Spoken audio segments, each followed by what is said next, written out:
The caseworker had a box of tissues on her desk. She kept pushing it toward Callie even though Callie wasn't crying. Callie Brooks had learned a long time ago that crying didn't change the math. The math was simple. She was 18. The state of Virginia had no further obligation to her. Her bed would be reassigned by Friday. The caseworker slid a thin manila folder across the desk. Callie's entire life fit inside something thinner than a magazine. A birth certificate. Mother Diane Brooks, deceased. Father unknown. A single Polaroid of a baby girl sitting on a linoleum floor, one hand reaching toward the edge of the frame, like she was already trying to find something just out of reach. A check for $43. Callie put the check in her wallet. She picked up her duffel bag. Everything she owned fit inside. "Is there somewhere you can go?" the caseworker asked. "Yes," Callie said. She didn't have anywhere to go. But as she stood to leave, something slipped from the back of the folder and fell to the floor.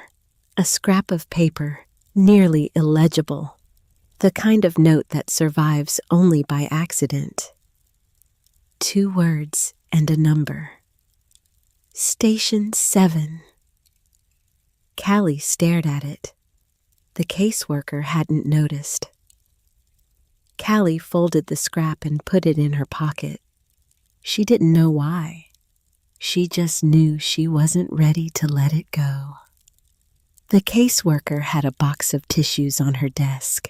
She kept pushing it toward Callie, even though Callie wasn't crying.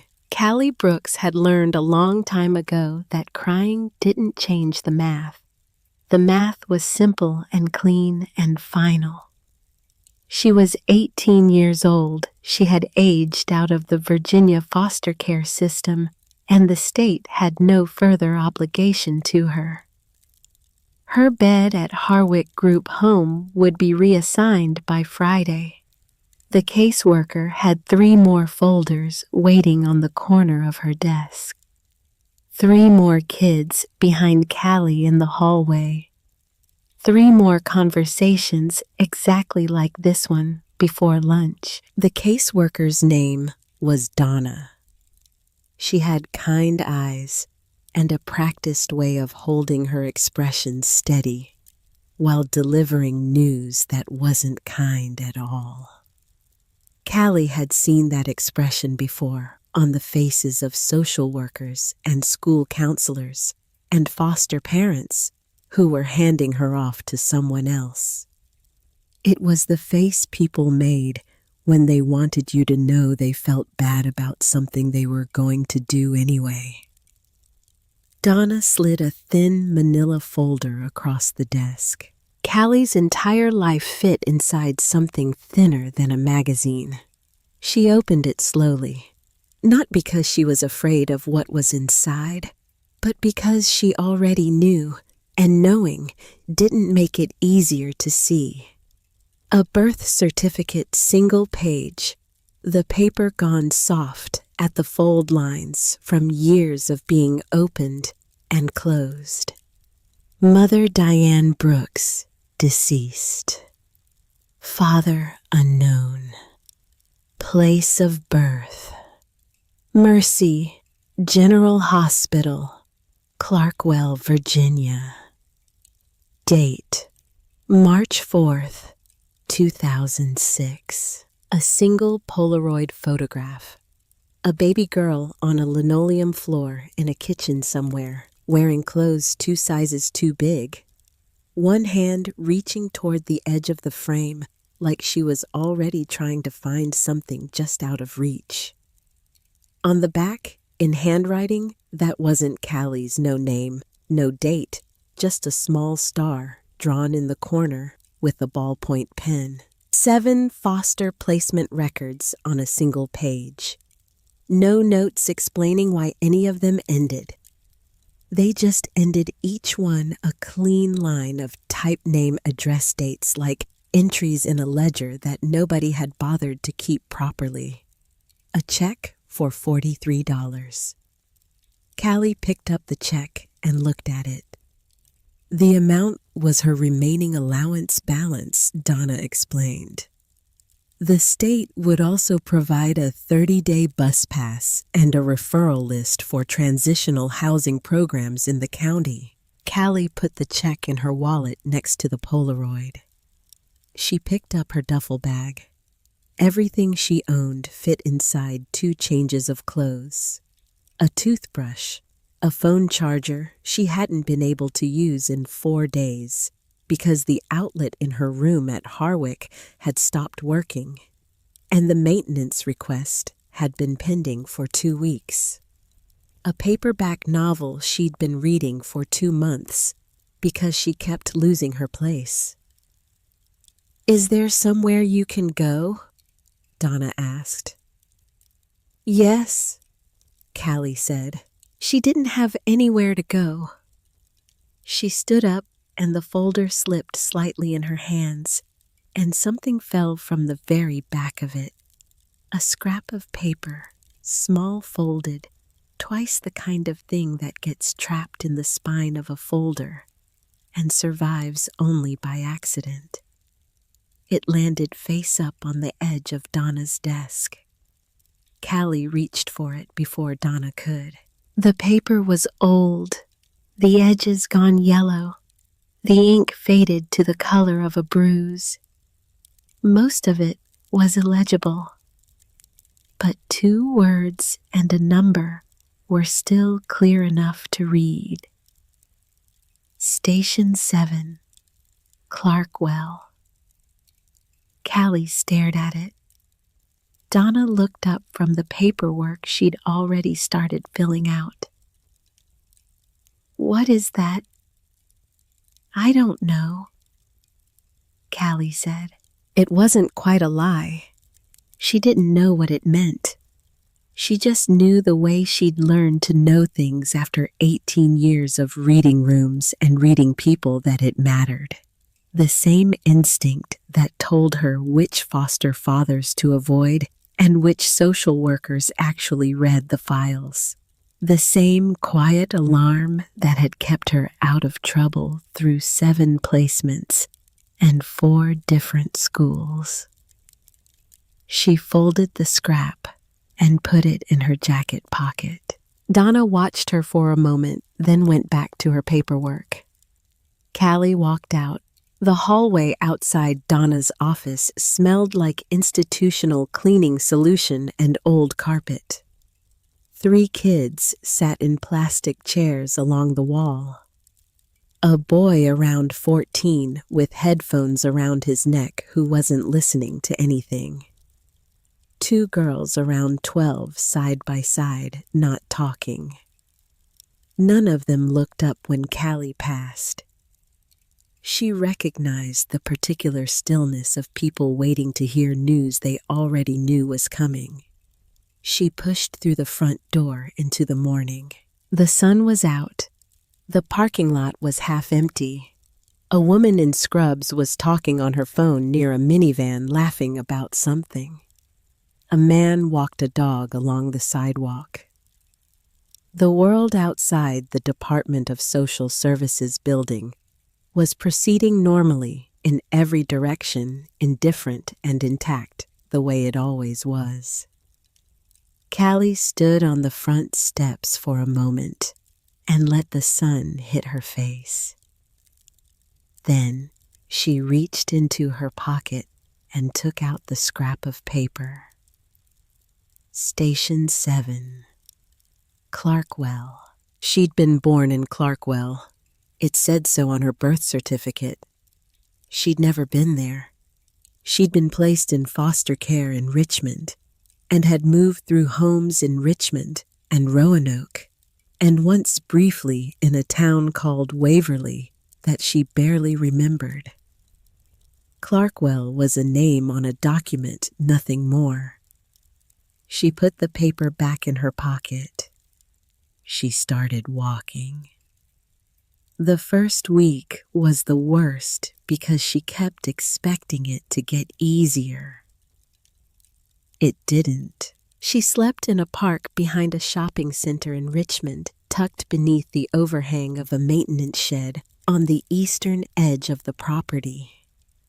She'd identified the spot by watching the security guard's route for 2 nights before she used it. That was how she operated Watch First, Move Second. 7 foster homes had taught her that the people who got into trouble were the ones who moved before they understood the pattern. The soup kitchen on Teller Street served on Tuesdays and Thursdays. She ate there twice a week and spent the other days stretching what she could afford. A loaf of bread lasted 3 days if she was careful. A jar of peanut butter went 5. She bought them with cash from the $43 check, spending as little as possible each day, running the numbers in her head before every purchase. She washed her clothes in a gas station bathroom at 2 in the morning, wringing them out over the sink, while the fluorescent light above her buzzed and flickered. The attendant on the night shift was a man in his 60s who read paperback westerns and didn't ask questions. She was grateful for that. By the end of the second week, she had $19 left. She sat in the park and did the math. The math didn't work. She could eat or she could exist, but she couldn't keep doing both at the same rate. The 30-day bus pass helped, but the transitional housing referral list had turned out to be 3 phone numbers, 2 of which were disconnected, and 1 of which had a waiting list of 4 months.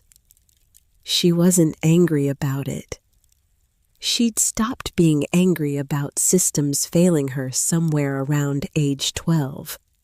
Anger required energy she didn't have to spare. On the 3rd week, her phone died. She didn't have money for a charge at the library, and without the phone, she lost access to the soup kitchen schedule. And when she walked the 12 blocks on what she thought was a Tuesday, she found the location had changed, and there was no way she'd known. She stood in front of the closed storefront and looked at the paper sign taped to the glass with the new address. The new address was in the opposite direction, 20 minutes away. She'd been walking for an hour already. She sat on the curb and drank water from her bottle and watched a pigeon work at a cracker on the sidewalk. She thought about the scrap of paper in her pocket. Station 7, Clarkwell. She'd been thinking about it every day since Donna's office, not obsessively. She wasn't the kind of person who let obsession take root. But the thought was always there, quiet and patient, the way a splinter is there even when you're not pressing on it. She had been born in Clarkwell. Her mother had been born and died somewhere near Clarkwell. The scrap had survived in her file for 18 years, which meant someone had put it there deliberately, and nobody had removed it. Accidents didn't last 18 years in bureaucratic folders. Someone had wanted it to stay. She stood up, adjusted the strap of her duffel bag, looked north. A truck stop was 3 miles up the highway. She'd seen it from the bus. The trucker's name was Walt, and he didn't ask questions, which was the best thing about him. He turned the radio up when she got in country music low and warm, and they drove south through the morning. Virginia spread out through the passenger window in long green rolls, small towns with boarded storefronts, grain silos standing silver against the tree-lined gas stations, with hand-lettered signs for bait, and local honey and fireworks. Callie watched it pass and didn't say anything. Walt dropped her at a junction outside a town she'd been watching for on the road signs for 40 miles. Clarkwell, Virginia. Population 4,200. She stood at the junction with her duffel bag and looked at the main street laid out in front of her. It was the kind of town that had been arranged around a courthouse and had stayed that way for 100 years, everything orienting toward that central building, the way compass needles orient toward north. A hardware store, a diner with a bell on the door, a pharmacy with a faded sign. The courthouse itself, a solid brick building with white columns and an American flag that moved slow and steady in the morning wind. Callie walked up the main street. She was looking for the fire station. She didn't know exactly what she expected to find when she got there. She wasn't sure she expected anything. But the name of this town was on her birth certificate and on the scrap of paper from her file, and she had $19 and nowhere else to be.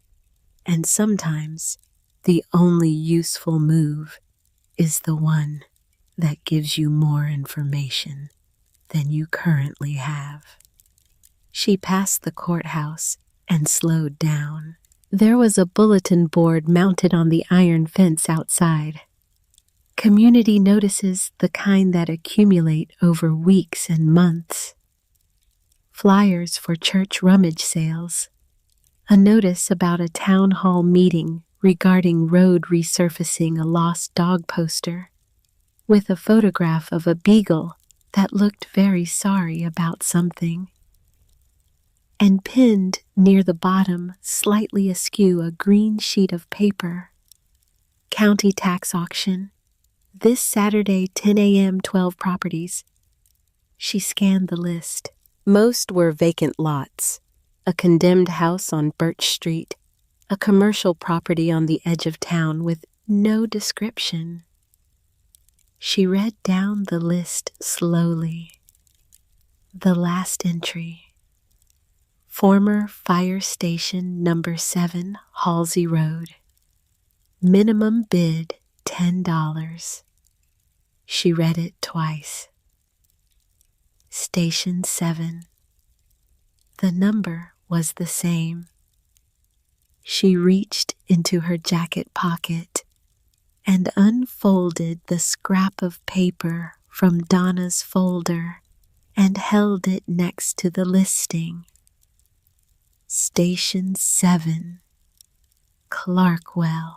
Her heartbeat didn't change. She'd learned to keep her reactions internal, slow and deliberate, the way you learn to move through a dark room without making noise. But she stood at that bulletin board for a long time. $10 would leave her with 9. She had 2 days until Saturday. She found a park bench near the east end of Main Street, sat down, and thought it through. She was practical about it. She'd always been practical. Sentiment without strategy was just noise. The math was straightforward: $10 for a building she couldn't live in, couldn't heat, couldn't sell without a lawyer she couldn't afford. $9 left for food, no phone, no job, no contacts in a town she'd never visited. It was the worst financial decision a person with $19 could make. She spent Friday night under the awning of a closed insurance office on the south end of Main Street, watching her breath in the cool spring air, running the math over and over. The answer never changed. It was a terrible idea. At some point before dawn, she stopped arguing with herself and went to sleep. Saturday was overcast, the kind of pale gray sky that diffuses light evenly and makes everything look slightly more honest than it does in full sun. About 30 people sat in folding chairs on the courthouse lawn when Callie arrived. Local people, she could tell by the way they arranged themselves, the easy familiarity of people who knew the same things without having to say them. They waved at each other across rows. They shared coffee from thermoses. A man in a green cap was telling a story to the couple beside him, and they were already laughing before he reached the end. Callie sat in the last row. The county clerk was a middle-aged woman with reading glasses on a beaded chain and a microphone that kept cutting out at the ends of sentences. She read each property description from a clipboard, and the auction moved quickly. Vacant lots went in under a minute. The condemned house on Birch Street sold for $900 to a man who didn't look at it once before raising his paddle. The commercial property sold to a woman on the phone who seemed to be bidding on behalf of someone more interested than she was. The bidders knew each other. Money moved with the ease of people spending amounts they wouldn't miss. Callie watched and waited. Near the back of the crowd to her right, a man stood slightly apart from the seated rows. He was in his early 50s, broad through the shoulders, wearing a charcoal blazer over a collared shirt. His hair was silver gray, cut short and neat. He held a folded program in one hand and didn't use it. He wasn't watching the auction. He was watching the crowd. His name was Colt Branner. She didn't know that yet, but she noticed him the way she noticed anything that didn't quite fit the pattern of its surroundings. Property 12, the clerk said. Former fire station, number 7 Halsey Road. Single-story brick and steel construction, approximately 4,000 square feet. Decommissioned in 2018. County assessment notes structural deterioration and standing water. Minimum bid is $10. Nobody moved. The 30 people in their folding chairs went very still. Not the stillness of consideration, the stillness of collective agreement, something already decided before the morning started. A woman in the second row shifted in her seat. The man in the green cap stopped smiling. "Do I have $10? The clerk said. Callie raised her hand. Every head in the crowd turned. A girl in the last row with a duffel bag at her feet and worn sneakers and the posture of someone accustomed to being looked at and not seen. She kept her hand up and looked at the clerk and waited. $10 from the young woman in the back row. Do I hear 15? Silence. From the corner of her eye, Callie saw Colt Branner's expression change. Not dramatically, just a small recalibration, the way a person's face changes when something unexpected has entered a calculation they'd thought was already finished. $10 going once, going twice. The clerk let the silence extend a professional pause, giving the crowd one last chance. Sold. Nobody clapped. A few people looked at Callie with expressions she recognized from 7 foster homes, the particular mix of concern and resignation that adults wore when a young person was about to find out something the hard way. The man in the green cap shook his head. Colt Branner watched her from across the lawn. The clerk's name was Beverly, and she processed the paperwork with the efficient neutrality of someone who had seen every kind of buyer walk through her office. Callie signed her name on 3 forms. She paid with a $10 bill from her wallet smoothed flat from being folded and carried for days. Beverly stamped the deed, notarized the transfer, and slid everything into a plain white envelope. The key went into a small paper bag, a single key on a metal ring standard hardware store, cut nothing special about it. "You know what you're getting into?" Beverly asked. "Not entirely," Callie said. Beverly looked at her over the reading glasses. Something in her expression softened just slightly. "The building's been sitting for 6 years.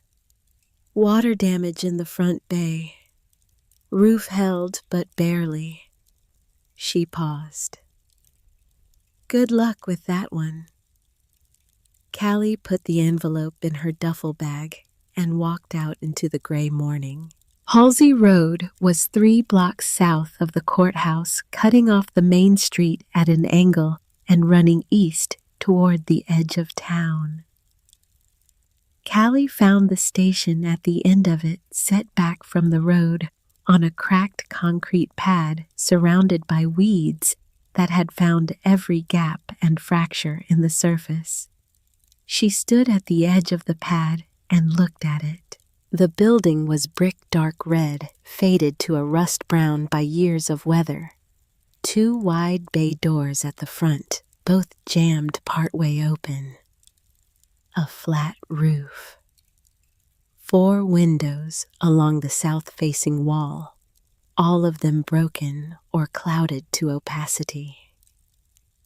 Along the east side of the building, half visible through the overgrowth, a set of concrete steps led up to a side entrance. It looked like something the town had decided to forget. She ducked under the bay door and stepped inside. The truck bay was wide and long, taking up most of the front section of the building. Oil stains darkened the concrete floor in the shapes of vehicles that hadn't been there in years. About a third of the ceiling tiles had fallen, some in clean squares and some in pieces, and they lay across the floor mixed in with broken glass from the south windows.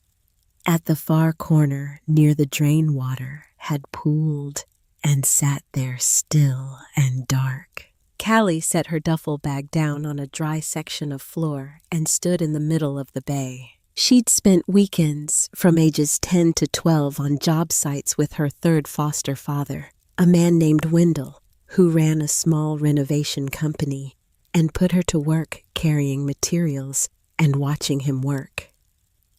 He was a decent man, not warm, but fair, and he talked while he worked because it helped him think. By the time she left that placement, she could identify load-bearing walls by sight, read a level bubble accurately, and tell the difference between a building that was structurally compromised and one that was simply badly maintained. This building was the second kind. The brick walls were solid. She pressed her palm flat against the interior face and felt no flex, no give, no suggestion of movement. The steel beams overhead showed rust only on their surfaces, the kind that comes from moisture and years but doesn't penetrate. She walked to the far wall and pressed on it in 3 places. Nothing shifted. The floor under the debris was level and uncracked in every section she could see. The ceiling tiles, the broken glass, the standing water near the drain that was neglect. That was fixable. She cleared the drain with a piece of wire she found in the utility closet off the main corridor. The water pulled away slowly at first, then picked up speed and ran clean. She stood back and watched it go. She spent the rest of that first afternoon in the bay, sweeping broken tiles into a pile with a push broom from the closet, stacking them near the front door. The glass took longer because she had to work carefully without proper gloves, using a piece of cardboard to scoop the larger pieces. She cleared a rectangle in the far corner of the bay, about 10 feet square, clean concrete in the center of the ruined space. By evening, the light coming through the bay doors had gone amber and low. She sat against the wall in her cleared corner and ate the last of a jar of peanut butter she'd bought 3 days ago, working through it with her finger because she'd lost the spoon somewhere and hadn't replaced it. The jar was almost empty. When it was done, she licked her fingers and set it aside and looked at what she'd accomplished. A clean rectangle of floor, 4 solid walls, a ceiling that was open beams and wiring but was intact, a drain that worked. It wasn't much, but Callie Brooks had been measuring shelter in practical units for a long time, and what she had right now was more than she'd had the night before. She unrolled her sleeping bag in the corner. Before she lay down, she reached into her wallet and took out the Polaroid, the baby on the linoleum floor, one hand reaching toward the edge of the frame. She'd carried this photograph through every foster home, every new school, every last day. She had no memory of the moment it captured, no way of knowing who had held the camera, no way of knowing if the person behind the lens had loved the child in front of it or simply recorded her the way someone records a thing they are responsible for without being attached to. She put it back. She pulled her sleeping bag to her chin and lay still in the dark station and listened to the building around her. Wind moved through the broken south windows and made a low sound against the steel bay doors. Somewhere deep in the structure, something ticked and settled. She slept. Morning came through the east-facing windows in long yellow panels that moved across the floor as the sun cleared the rooftop of the hardware store across the street. Callie sat up and looked at the building in the light. It was different by morning. The damage was the same: the fallen tiles, the clouded glass, the general exhaustion of a space that had been used hard and then abandoned. But morning light has a way of showing structure rather than decay. And what Callie saw in the early yellow light was the skeleton of something that had been built to last. She spent an hour walking every room. Past the truck bay, a cinder block corridor ran the length of the back section of the building. A bathroom with no door, the fixtures intact but dry. A kitchen with a long counter and a deep sink, nothing else. A bunk room with 4 metal bed frames bolted to the walls, their mattresses long gone. She tested every faucet, nothing. She flipped every switch in the breaker panel in the utility closet, nothing. The building had been cut off from its utilities completely. But the pipes were copper, not corroded through. The panel had circuit breakers, not fuses. Reconnection was a process, not a rebuild. At the very back of the building, at the end of the corridor, she stepped through an open doorway into a room she hadn't reached the day before. 6 lockers stood against the far wall in a single row, each one about 2 feet wide and 6 feet tall, painted the dark red that the whole station used to be the paint, now chipped and faded to something between rust and brown. Number plates on each door, 1 through 6, stamped metal screwed into the front face. She opened them one by one. Empty. Dust. Wire hangers. The 4th had a pair of old rubber boots cracked along the heel size 12. The 6th had a photograph taped to the inside of the door, a group of men and one woman in turnout gear standing in front of the station with a fire engine gleaming behind them. The photo was labeled in ballpoint pen along the bottom edge, Station 7, 1998. She closed the 6th locker and stepped back to look at the row. And then she stopped. Every wall in the station was the same red brick, the kind laid in the 1960s with wide white mortar lines consistent from the exterior to the interior throughout the building. She'd noticed it this morning as she walked the rooms. The same brick, the same mortar, the same pattern. The wall behind the lockers was different. Cinder block. Gray with a narrower mortar line, newer by decades. The seam where the cinder block met the original brick was visible on both sides of the locker row. A clean vertical line where 2 different materials met 2 different construction dates pressed together. Somebody had built this wall after the station was constructed. It wasn't a repair. The original brick behind the lockers hadn't been replaced. A new wall had been built in front of the original one, sealing off whatever space existed between them.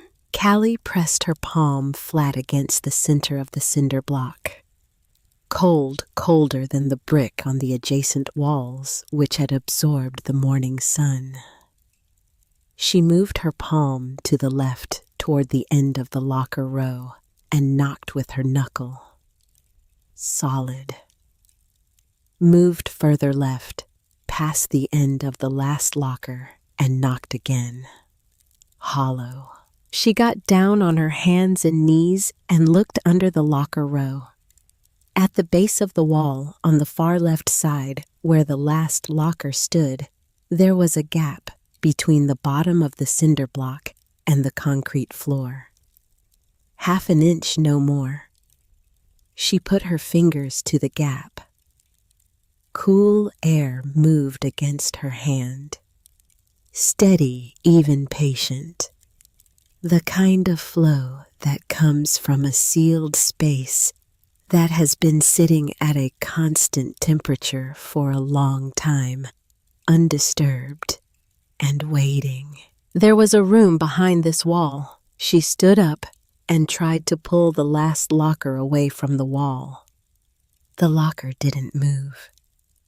She braced her foot against the wall and pulled with both hands. Nothing. She moved to the first locker and tried that one. Nothing. She walked the full length of the row, testing each one, and finally understood the lockers were welded together at the back and bolted to the floor with lag screws. The whole row a single unit, one continuous piece of furniture that had been installed to cover something. She needed tools she didn't have. She stood in the middle of the locker room for a moment, looking at the cinder block wall. The cool air was still moving through the gap. Steady, patient, like it had been waiting for a long time and knew it could wait a little longer. She picked up her duffel bag and walked through the station and ducked under the bay door into the morning. Across the street, a hardware store occupied the corner lot.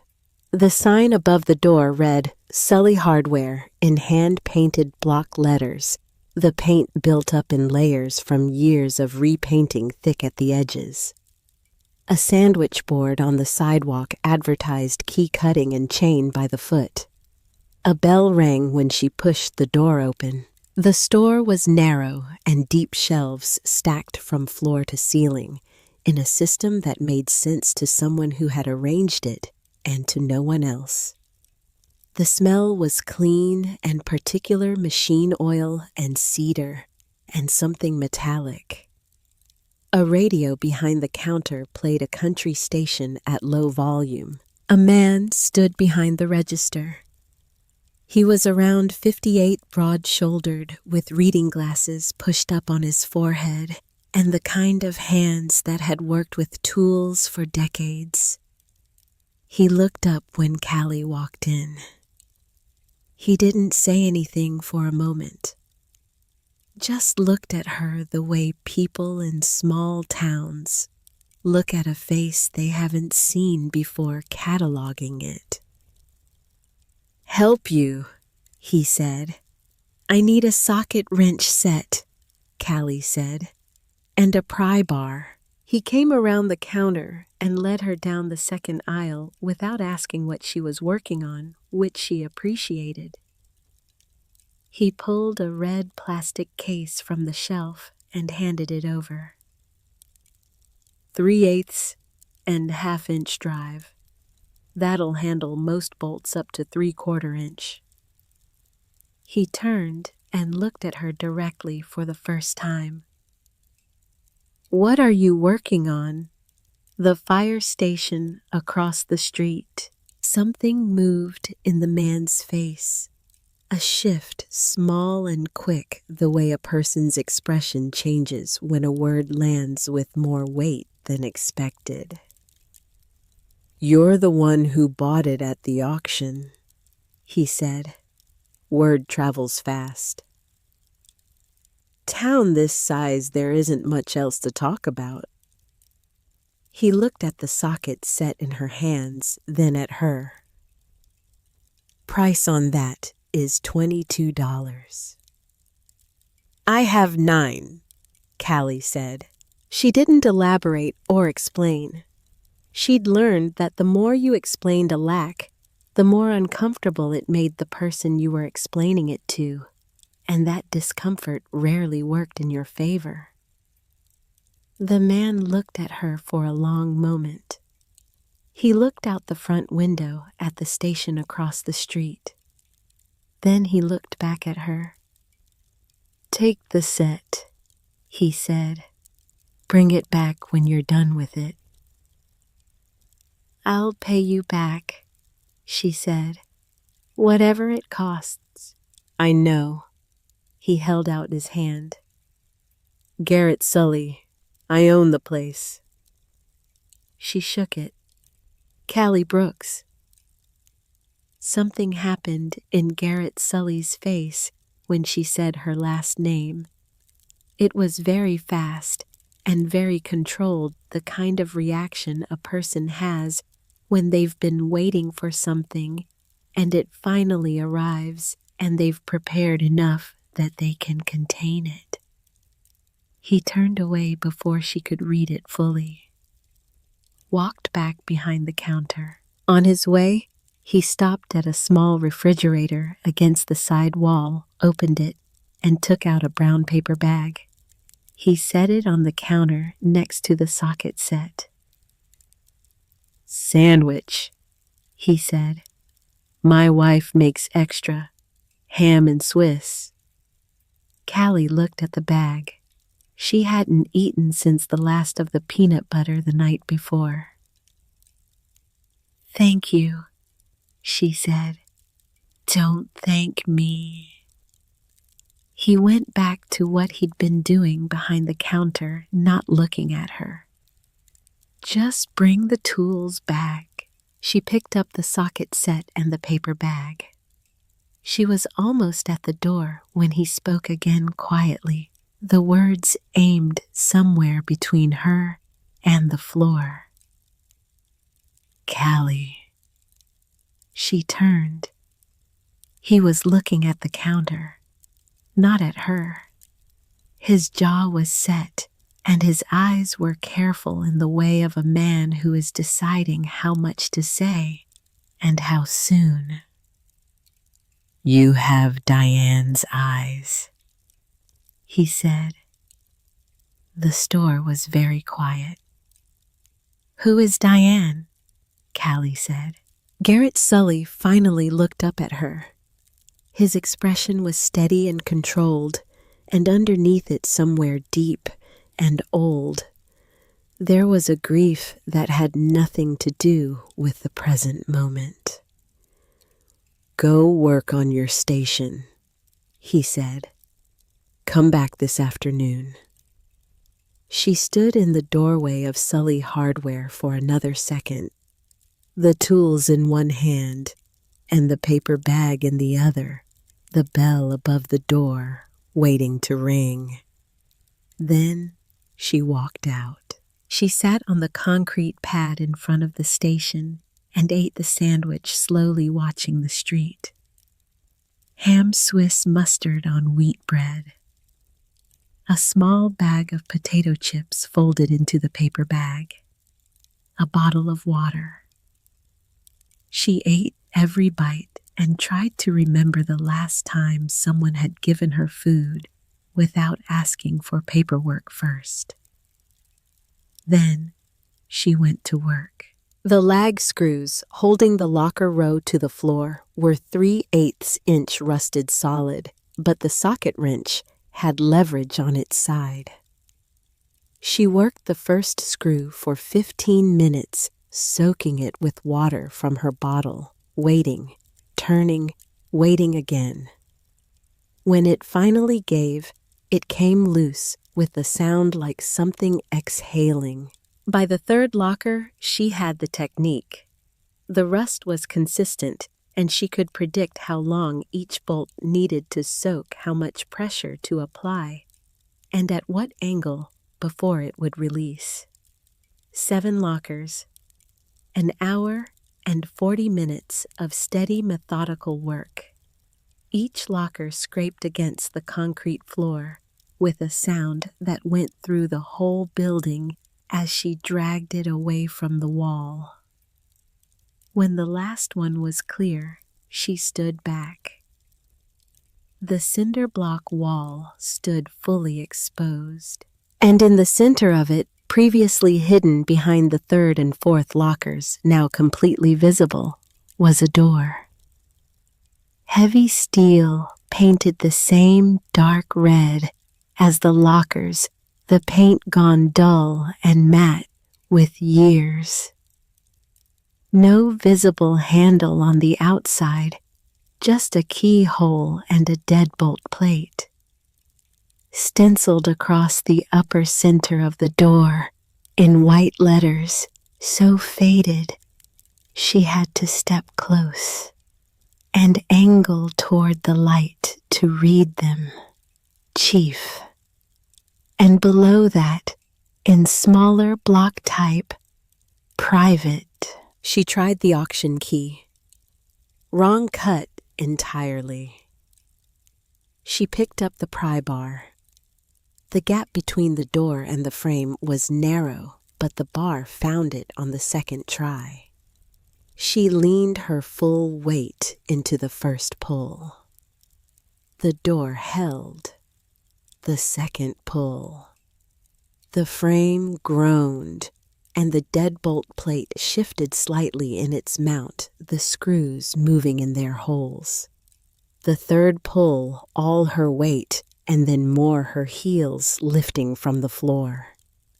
The bolt snapped. The door swung inward with a sound that was low and deliberate, a long, slow groan, like a held breath finally released.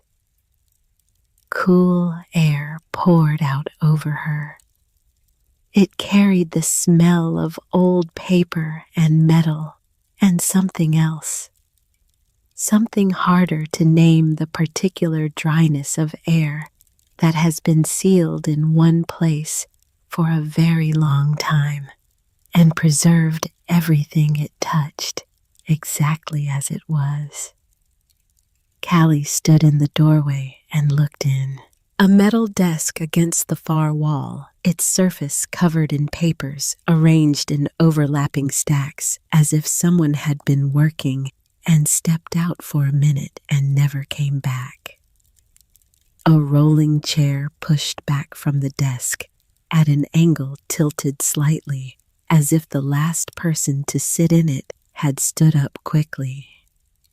Two filing cabinets flanking the desk, both closed. A floor lamp in the corner unplugged, its shade dusty.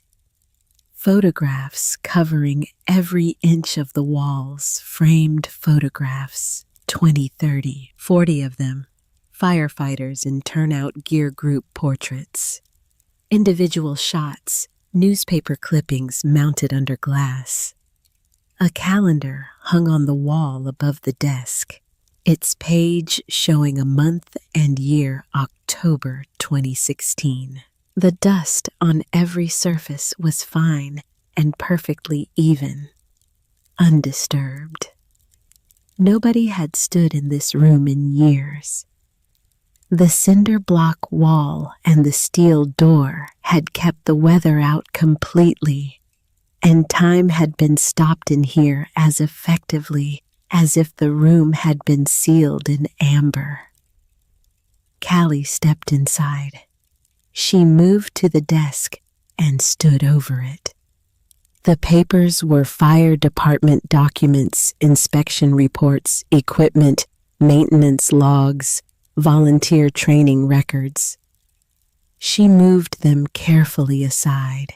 Beneath them, centered on the desk's surface, was a leather journal. Dark brown, the leather cracked at the spine from years of being opened and closed. It lay open to a page near the middle, the pages held apart by the slight curve they'd taken from being left open for years, or from being opened frequently to the same spot. She sat down in the chair. It creaked under her weight and rolled a half-inch backward on the concrete floor. She looked at the open page. Small, careful handwriting, faded blue ink. The writing of a person who took their time with letters, who believed in precision. A date at the top of the page. She read the first line. Read the second. The third. She turned back to the beginning of the journal. On the first page, in the same careful hand, Jean Halsey, Chief Station 7, Clarkwell, Virginia. She read forward. Most entries were ordinary equipment schedules, training notes, reports from call-outs, budget concerns, weather observations, small details of running a fire station.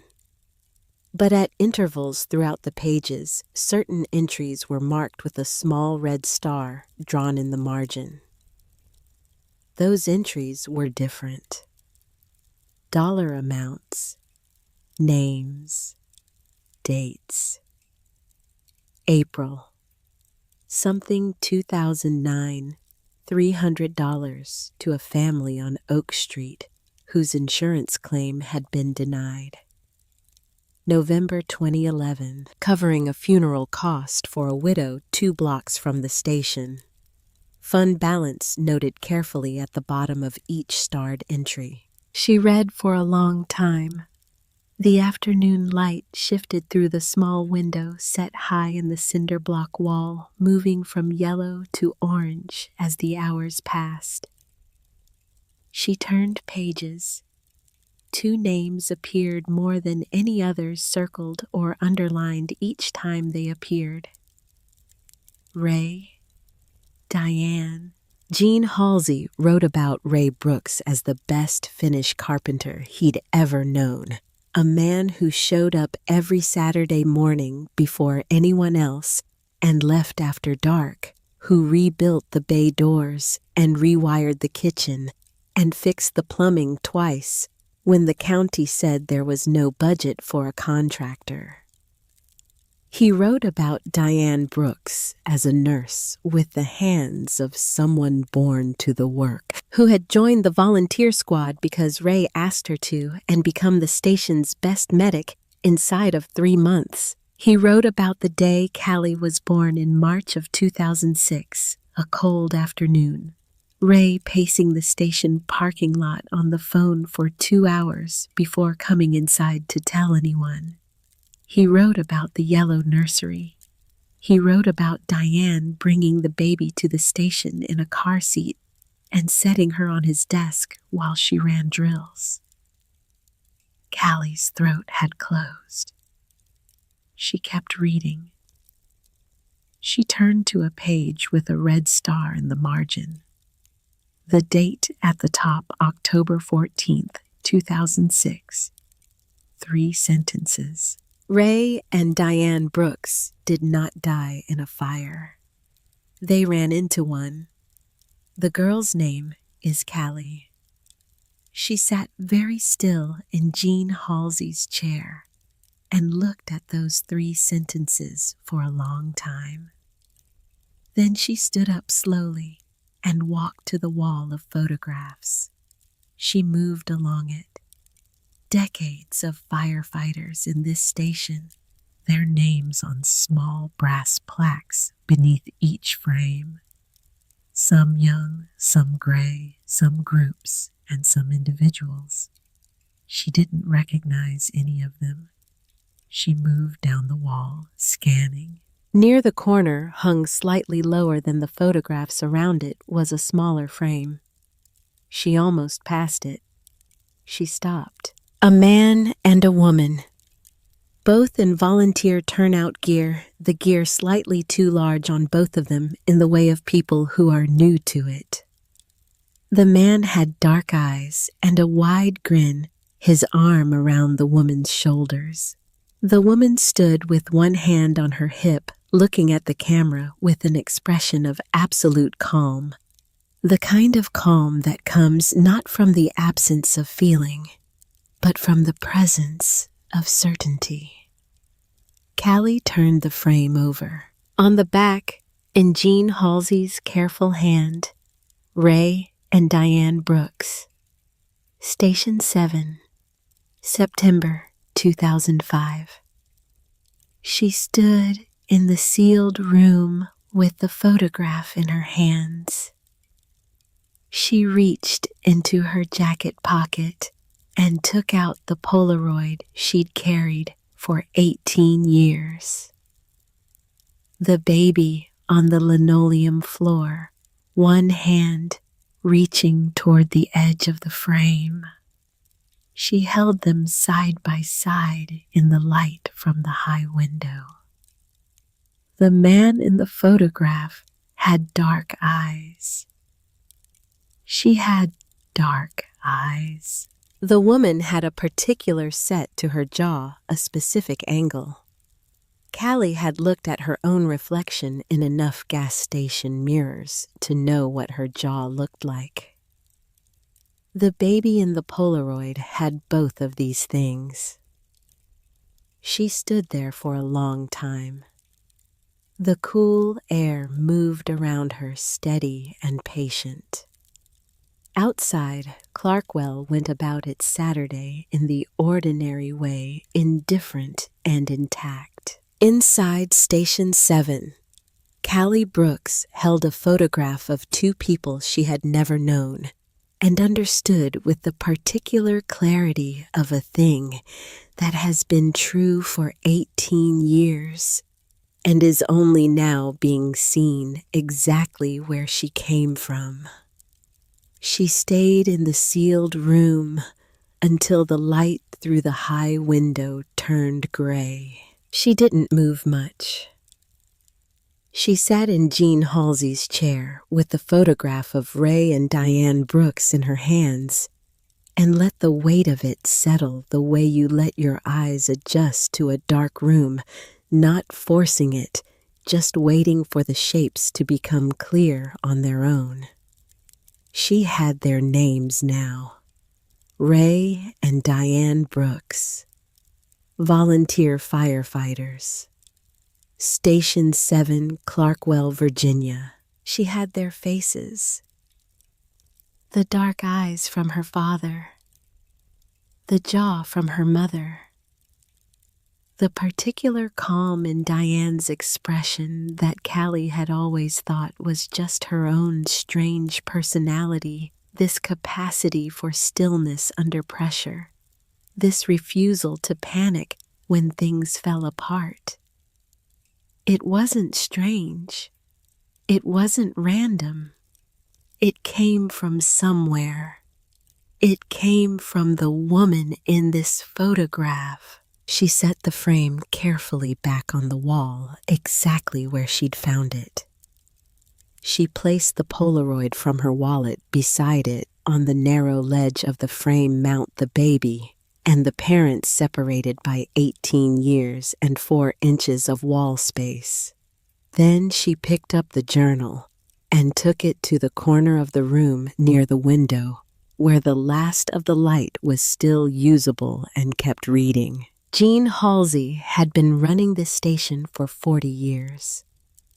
The journal started in 1998, but the records in the filing cabinets she'd seen went back much further.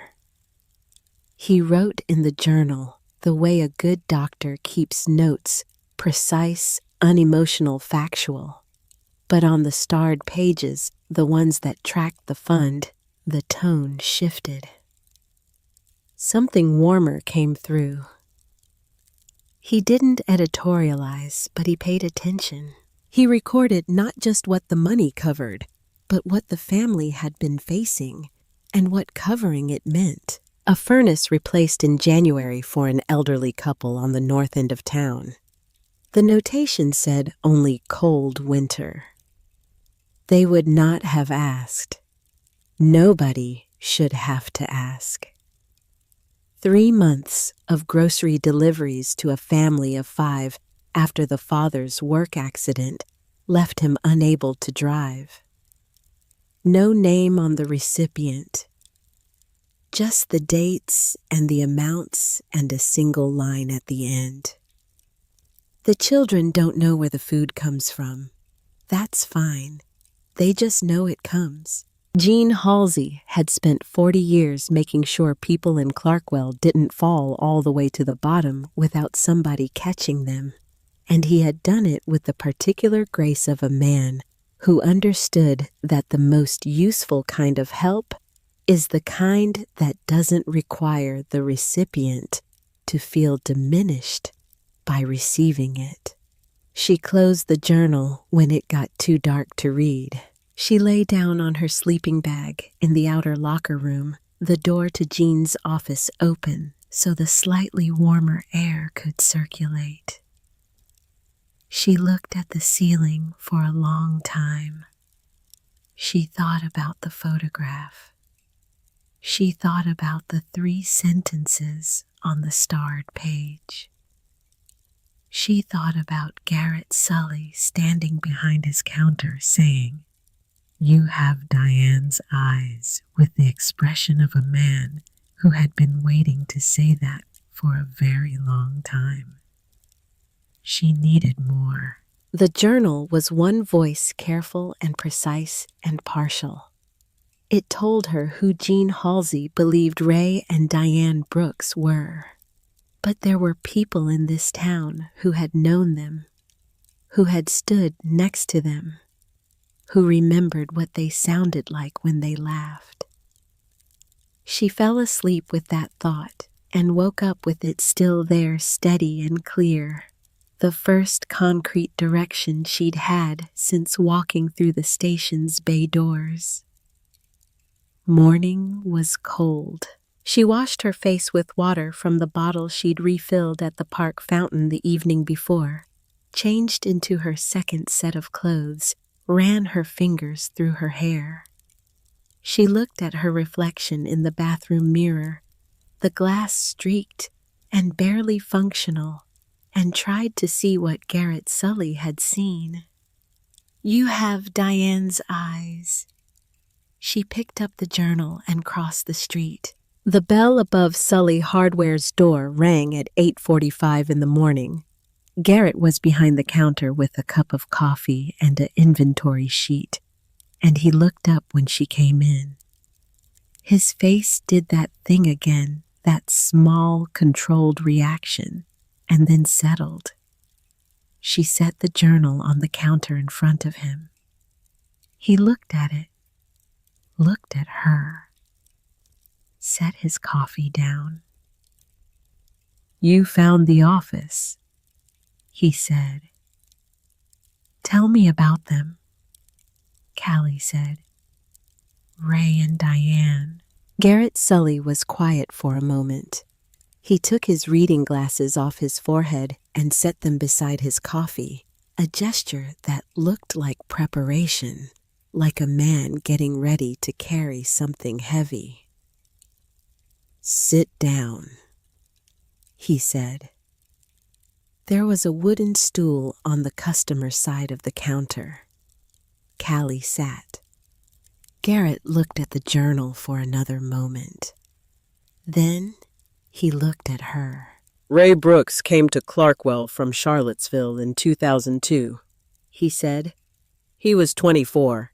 He'd learned Finnish carpentry from his uncle and was good enough at it to get work anywhere. So he went where he wanted to go, which turned out to be a town small enough that people knew who built their cabinets." A pause. "He showed up at the station about 6 months after he moved here. Said he heard they needed help with the bay doors. He wasn't even a volunteer yet. He just showed up with his tools." Callie didn't speak. "Jean put him to work," Garrett continued. "The doors took 2 Saturdays. Ray came back the 3rd Saturday to look at the kitchen plumbing, and the 4th Saturday to look at the roof. And after about 6 weeks, Jean stopped asking why he kept coming back and just gave him a key." Garrett almost smiled. That was how Ray did things. He didn't ask permission to be useful. He just showed up. "And Diane Mercer. She was Diane Mercer before she was Diane Brooks. She worked at the Clarkwell Medical Clinic. She'd been here 2 years already when Ray arrived. She was a nurse, good one, the kind the clinic relied on for the complicated cases because she didn't rattle." He paused. "Ray met her at a station pancake breakfast in the spring of 2003. Jean used to say that Ray walked through the door, looked across the room, and that was the end of any sensible conversation for the next hour." Something tightened in Callie's chest. She kept her expression level. "She joined the volunteer squad in the fall of 2003, Garrett said. "Because Ray asked her to, and because she wanted to. Inside 3 months, she was running the medical protocols, training the rest of us on field care. Jean said she had the clearest head in an emergency of anyone he'd trained in 40 years. He stopped. "I was on the squad then. I was there for all of it." He said the last sentence in a different register, quieter and more careful, the way a person approaches an edge they know is there. "What happened on October 14th? Callie said. Garrett was quiet for long enough that she thought he might not answer. He picked up his coffee, looked at it, put it down. "The Elm Street School," he said. "It was a Tuesday morning. Electrical fault in the basement in the junction box behind the boiler." The smoke came up through the floor vents on the second story before anyone knew what was happening. By the time the first call came in, the second floor corridor was full, and 14 kids were trapped in the 2 classrooms at the east end of the building. He stopped. "We responded in 8 minutes," he said. That was a good response time for a volunteer crew. Jean was incident commander. Ray and Diane were through the front door before the rest of us had our gear on. He paused again. That was just how they were. Not reckless. They'd been trained. They knew what they were going into. They went because they were the most capable people there, and they both knew it. They got the children out, Callie said. Everyone. 14 kids through the east windows one by one. Ray was lifting them out, and Diane was on the interior moving through the smoke with the light, finding them in the corners and under the desks where they'd gone when they were afraid. His voice had gone flat, the way voices go flat when they're carrying too much to carry expressively. It took about 12 minutes. The fire had reached the stairwell before they finished, but they finished. Callie waited. "The stairwell collapsed while they were still on the second floor," Garrett said. "The eastern load-bearing wall went about 40 seconds later. We couldn't get back in." The hardware store was very quiet. The radio behind the counter wasn't on this morning. Then Garrett did something she hadn't expected. He reached across and pushed up his left sleeve. A scar ran from his wrist to the inside of his elbow. Not the clean line of a surgical cut, something rougher and longer, the scar of a burn that had healed imperfectly, raised and pale against his forearm. "I tried to go back in after the stairwell," he said. "Jean pulled me out. The east wall came down while he was pulling me back." He looked at the scar. "I had this for my trouble, and Ray was still in there." His voice didn't break. It just went very still, the way deep water is still. "I left the volunteer squad the week after the funeral," he said. "Couldn't walk back into that building. Couldn't look at the equipment." Jean understood. He told me people grieve differently and that there wasn't a wrong way. He paused. "I've never believed that. I think there are wrong ways. I think one of them is walking away from something because you can't stand to look at it." He pulled his sleeve back down. "Jean forgave me," he said. "I haven't gotten there myself." Callie sat on the wooden stool in Sully Hardware and looked at Garrett Sully and understood something she'd been sensing since yesterday.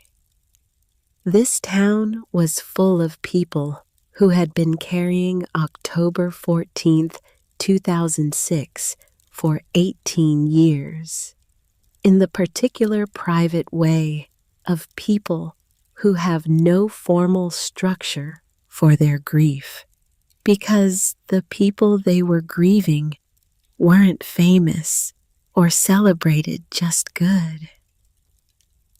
"I need to find Jean's wife," Callie said. "Mags Halsey." Garrett nodded slowly. 3 blocks east. White house with a chain-link fence. She doesn't come out much."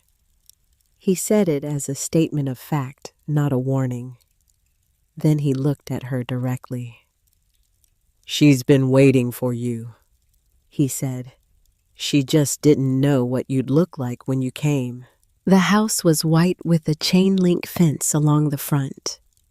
A garden that had clearly been tended with devotion for years and was now going slightly wild at the edges, roses growing unpruned along the fence line, a vegetable bed in the side yard with last year's stalks still standing. The front porch had 2 chairs and a small table, and the permanent feeling of a space where someone spends a lot of time sitting with their thoughts. Callie knocked on the door. She heard movement inside, slow and deliberate, the unhurried pace of a person who has decided not to be rushed by anything anymore. The door opened. Margaret Halsey was small and thin, white-haired, with sharp blue eyes behind wire-framed glasses, and the posture of someone who had been tall once and had given up very little of it to age. She was around 80. She looked at Callie through the half-open door, and her expression went through 3 things in rapid succession: recognition, disbelief, and then something that had no clean name, a long-held thing arriving finally at its destination. Her hand came up and gripped the door frame. "Good Lord," she said. "You have Diane's eyes." It was the 3rd time in 2 days someone had said exactly that. Each time it landed differently. This time it landed like confirmation of something Callie had been building toward since she'd stood in front of the photograph in the sealed office the evening before. "My name is Callie Brooks," she said. "I bought the fire station at the county tax auction. I found some things inside, and I was hoping you could help me understand them." Mags Halsey's grip on the doorframe tightened slightly, then released. "I know who you are," she said. "Come inside." The living room was small and densely inhabited, every surface holding photographs or books or small objects, arranged with the care of things that mean something. The couch had a crocheted blanket folded over the arm in the colors of autumn leaves. The bookshelf was packed 2 rows deep. Photographs were everywhere on the walls, on the mantel, on the end tables, and in many of them a broad-shouldered man with a wide face and careful eyes appeared at various ages. Always slightly outside the center of the frame, the way people position themselves who are more comfortable documenting a moment than performing it. Gene Halsey at 20 different points in his life. Mags moved to the kitchen with the unhurried confidence of someone in her own domain and put a kettle on the stove without asking whether Callie wanted tea. Her hands moved with precision, despite a slight tremor that had nothing to do with her composure. Callie sat at the kitchen table. "How long have you known?" Callie asked. "Since the day Gene sealed that office," Mag said, her back to Callie. "He told me everything before he built the wall. He wanted me to understand what was in there and why." She took 2 mugs from the cabinet. "He told me the key went around my neck and stayed there until you came. He said it might take years. He said it was possible you'd never come at all." She paused at the stove. "But he believed you would. He said the station had a way of calling people home." She brought the mugs to the table and sat down across from Callie. "Tell me about Gene trying to find me," Callie said. Mags wrapped her hands around her mug. She was quiet for a moment, organizing something. "After the fire," she said. "After the funerals, Gene went to the county office and told them he wanted to be considered as a guardian for Ray and Diane's daughter. He'd known them both for 3 years. He'd been their commanding officer. He said there were no relatives. Ray had a cousin in California who hadn't been in contact for years. Diane had no family at all, and that someone needed to take responsibility. She stopped. "What did they say?" Callie asked. Mags reached across the table and opened the drawer built into its underside. She took out a folder and set it in front of Callie. Inside were 3 documents. Court filings, the paper aged to a pale yellow, the legal formatting unmistakable. Callie picked up the first one. A petition for guardianship filed in the Clarkwell County Family Court. Petitioner Eugene Robert Halsey. Date February 2007. The ruling was stamped in red at the bottom of the final page. Denied. Petitioner has no biological relationship to the minor. The minor has been placed appropriately within the state foster care system. She picked up the second document, a notice of appeal filed 6 months later. The ruling on the final page, denied. The original determination was consistent with Virginia Family Code. Petitioner's appeal does not present new grounds. She picked up the third. A second petition filed 2010, this one longer and more detailed, with attached character references and a letter from the Clarkwell Fire Department. The ruling denied. The minor's placement is stable and appropriate. Petitioner's connection to the minor's parents, while meaningful, does not constitute legal standing. Callie set the documents down. She sat with them for a moment. Gene Halsey had walked into a courthouse 3 times in 4 years and asked the state of Virginia to let him be responsible for her. 3 times the state had said no and sent him away, and he had gone home each time to a fire station in a small town in Virginia and kept running his crew and keeping his fund and looking for another way. He didn't stop after the 3rd petition, Mag said. He hired a private investigator in 2012. The man charged $4,000 and found nothing. The foster records were sealed, and the state wouldn't release them to a non-relative. She paused. That was when Gene decided to change his approach. He built the wall, Callie said. He bought the station first, Mag said. The county wanted to close it in 2012 budget cuts. They were consolidating with the county fire department. Gene went to the county board with his pension savings, $22,000. He told them he was buying the building and the land, and that the station would stay standing as long as he was breathing. She looked at her tea. Owen Marsh was on the county board then. Callie looked up. He approved the sale, Mag said simply.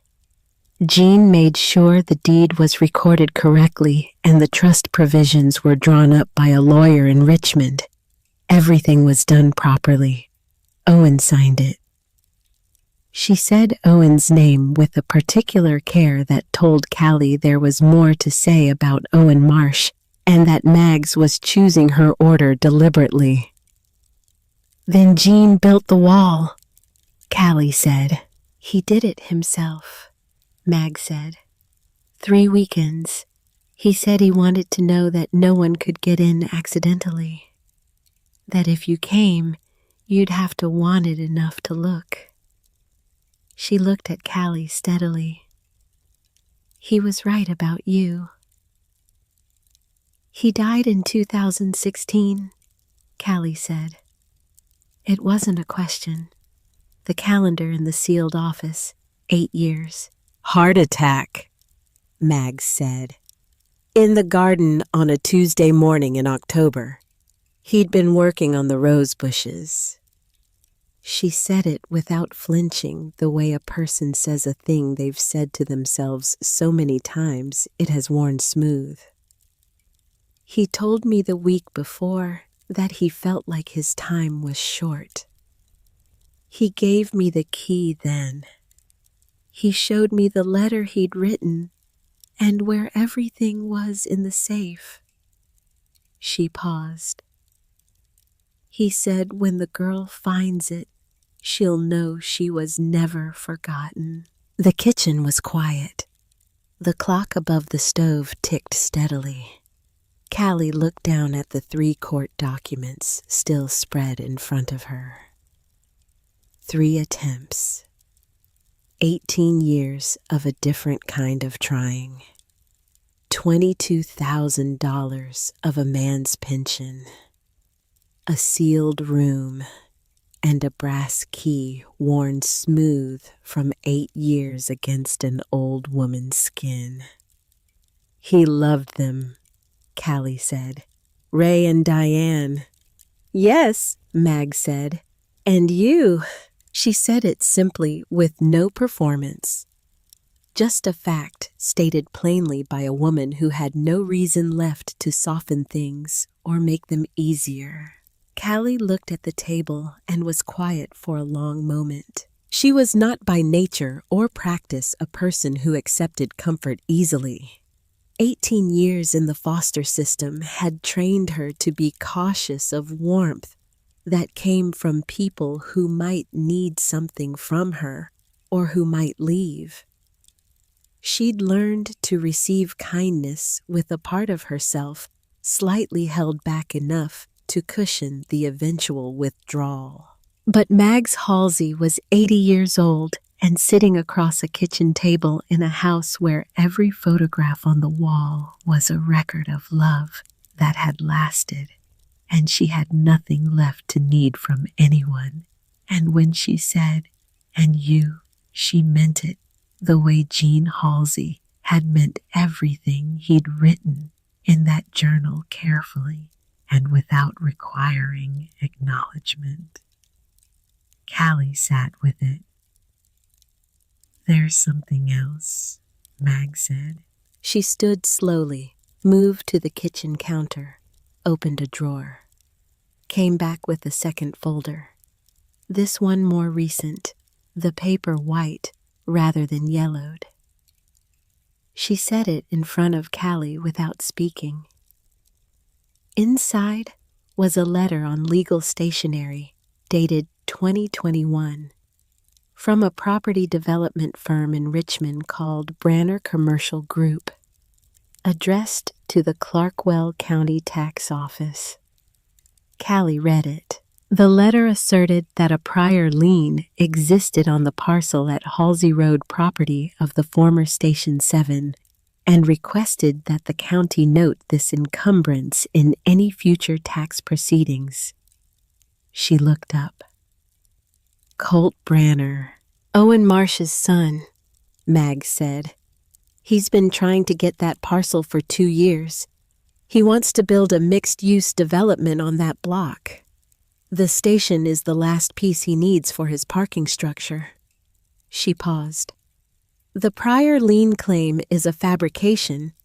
Gene's deed was clean, but Colt filed the paperwork with the county, and when the county issued the tax auction notice, they noted the disputed status, which is why no one in town bid.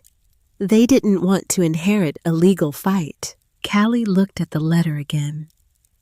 He was counting on no one bidding, she said. He was counting on the county to take the property back for non-payment of taxes and sell it to him directly, Mag said. He'd already arranged it informally with 2 members of the current county board.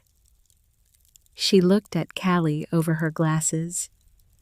You arriving at that auction with $10 was not part of his calculation. Callie thought about Colt Branner in his charcoal blazer.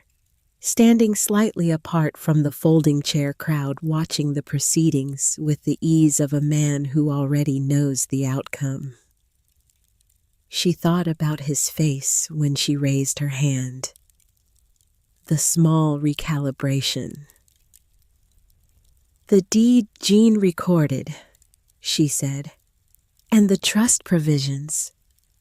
Are they solid?" "Jean had a very good lawyer," Mag said, "and he was a very thorough man."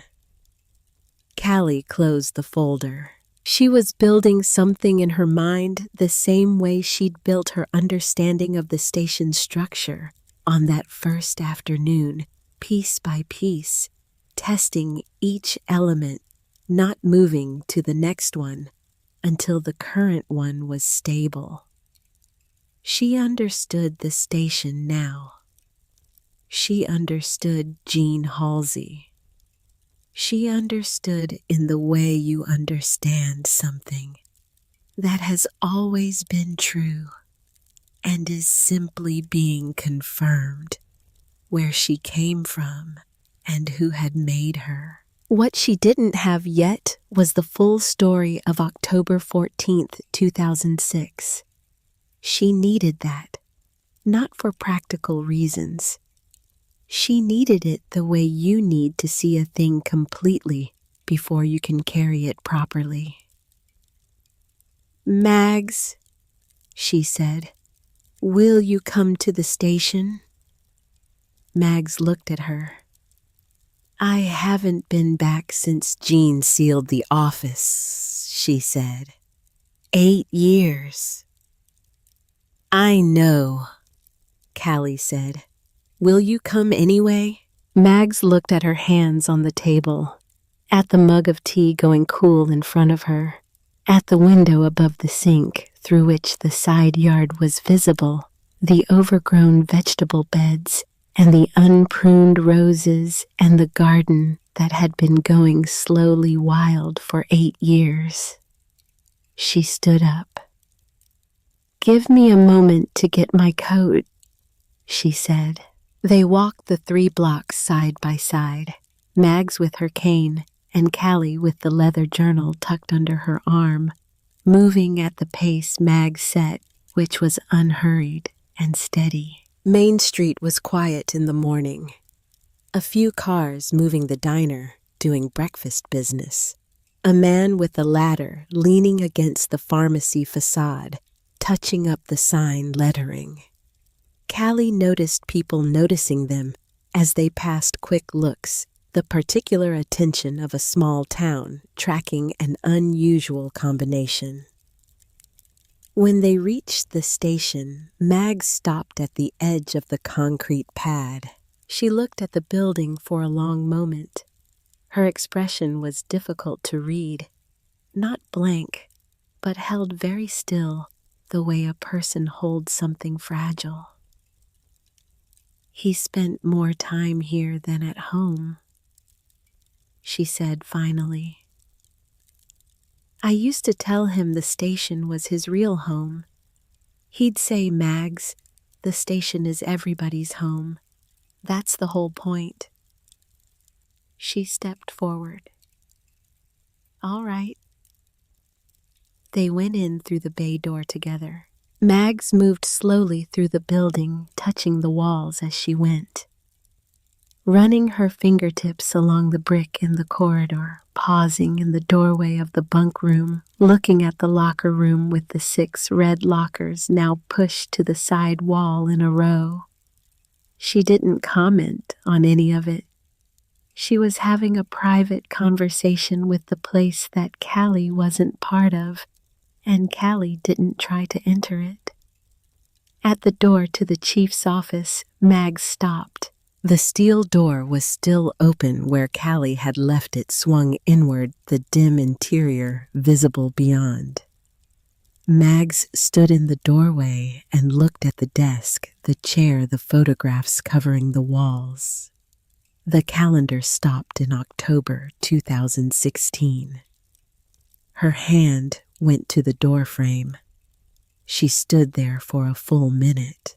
He spent more time in this room than in our bedroom, she said. 40 years of paperwork and phone calls and sitting up late trying to figure out how to keep the station funded. She stepped inside. I used to bring him tea and set it on the corner of the desk without saying anything because if I talked, he'd apologize for the hour, and I didn't want his apology. I wanted him to do his work. She moved around the desk, slowly trailing her fingers along the edge of the surface. She stopped at the far corner. The safe, she said. She looked at Callie. Is it still there?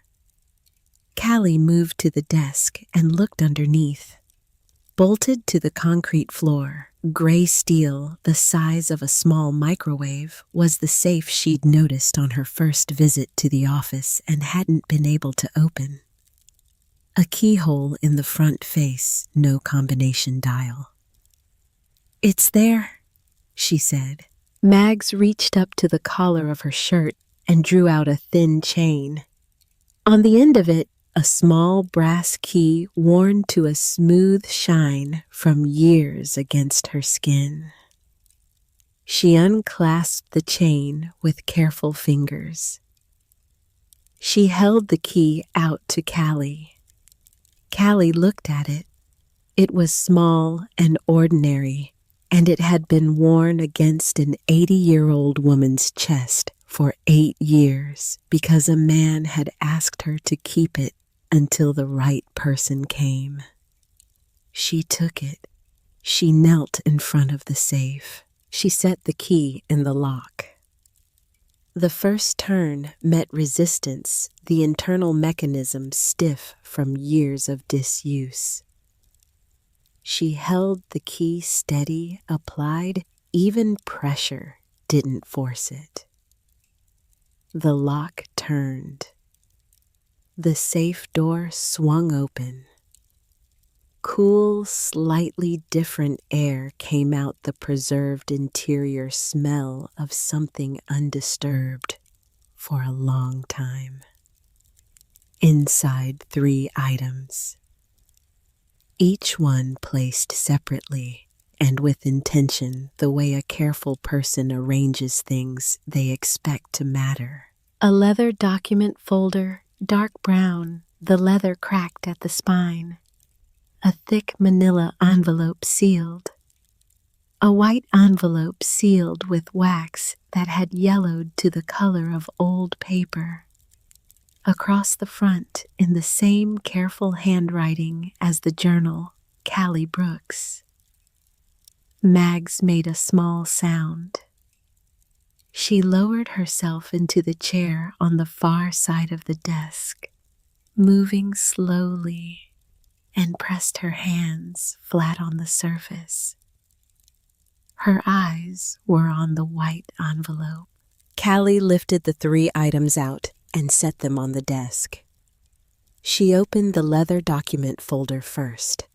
Inside, a property deed. 1 page notarized, dated 2012. The deed showed Eugene Robert Halsey purchasing the property at Halsey Road, Clarkwell, Virginia, from Clarkwell County for $22,000. Standard recorded deed, the county clerk's seal clear and official. But in the margin of the final page, a handwritten note in Jean's writing initialed by Jean and by a county clerk whose initials were B.W. Upon the death of the grantor, this property transfers to a revocable trust held at the Clarkwell County Courthouse. Designated beneficiary, Callie Brooks, daughter of Raymond and Diane Brooks. Below that, in parentheses, if said beneficiary cannot be located within the trust period, property reverts to the Clarkwell Volunteer Fire Association. Callie read it twice. The county tax auction had not sold the station. The auction had sold the right to pay the delinquent taxes on a property Jean Halsey already owned outright, and that Jean had already legally designated as hers. Her $10 had cleared the tax delinquency. The station was Jean's, and Jean had left it to her. She looked up at Mags. "He always said the station would find you," Mags said. Her voice was steady. "He was more right than he knew." Callie opened the manila envelope. Bank documents, account statements from Clarkwell Savings and Trust, contribution records in Jean's handwriting, decades of them, each entry noted by date and amount and donor name. A trust agreement establishing the account as the Station 7 Community Fund with designated beneficiary Callie Brooks. The most recent balance statement, dated 8 years ago, showed the current balance: $327,412. Callie set the statement down. She looked at the number for a long time. She turned through those contribution records. $50 in January 1989, $30 in March, $100 in December, marked holiday fundraiser. The amounts were small and consistent, accumulating with the patience of something that was never meant to be fast. Every firefighter who had served at Station 7 appeared in the records. Townspeople who had attended fundraisers without knowing what the money was for. Pancake breakfasts and car washes and holiday appeals. 40 years of small generosity that Jean Halsey had directed and managed and grown without ever putting his own name on the result. And then near the back of the contribution records, a name she recognized: Douglas Branner, $50 a month. Beginning January 1985, ending December 2004.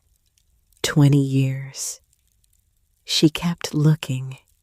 In the disbursement records, a page from 1991, September full year, college tuition, Clarkwell Community College and University of Virginia transfer program. Recipient, Colt Branner. Authorized, Chief Jean Halsey. Fund balance at time of disbursement, $48,200. She sat very still. Colt Branner had gone to college on money from this station. His father, Douglas Branner, had contributed $50 a month for 20 years to the fund that Jean Halsey ran.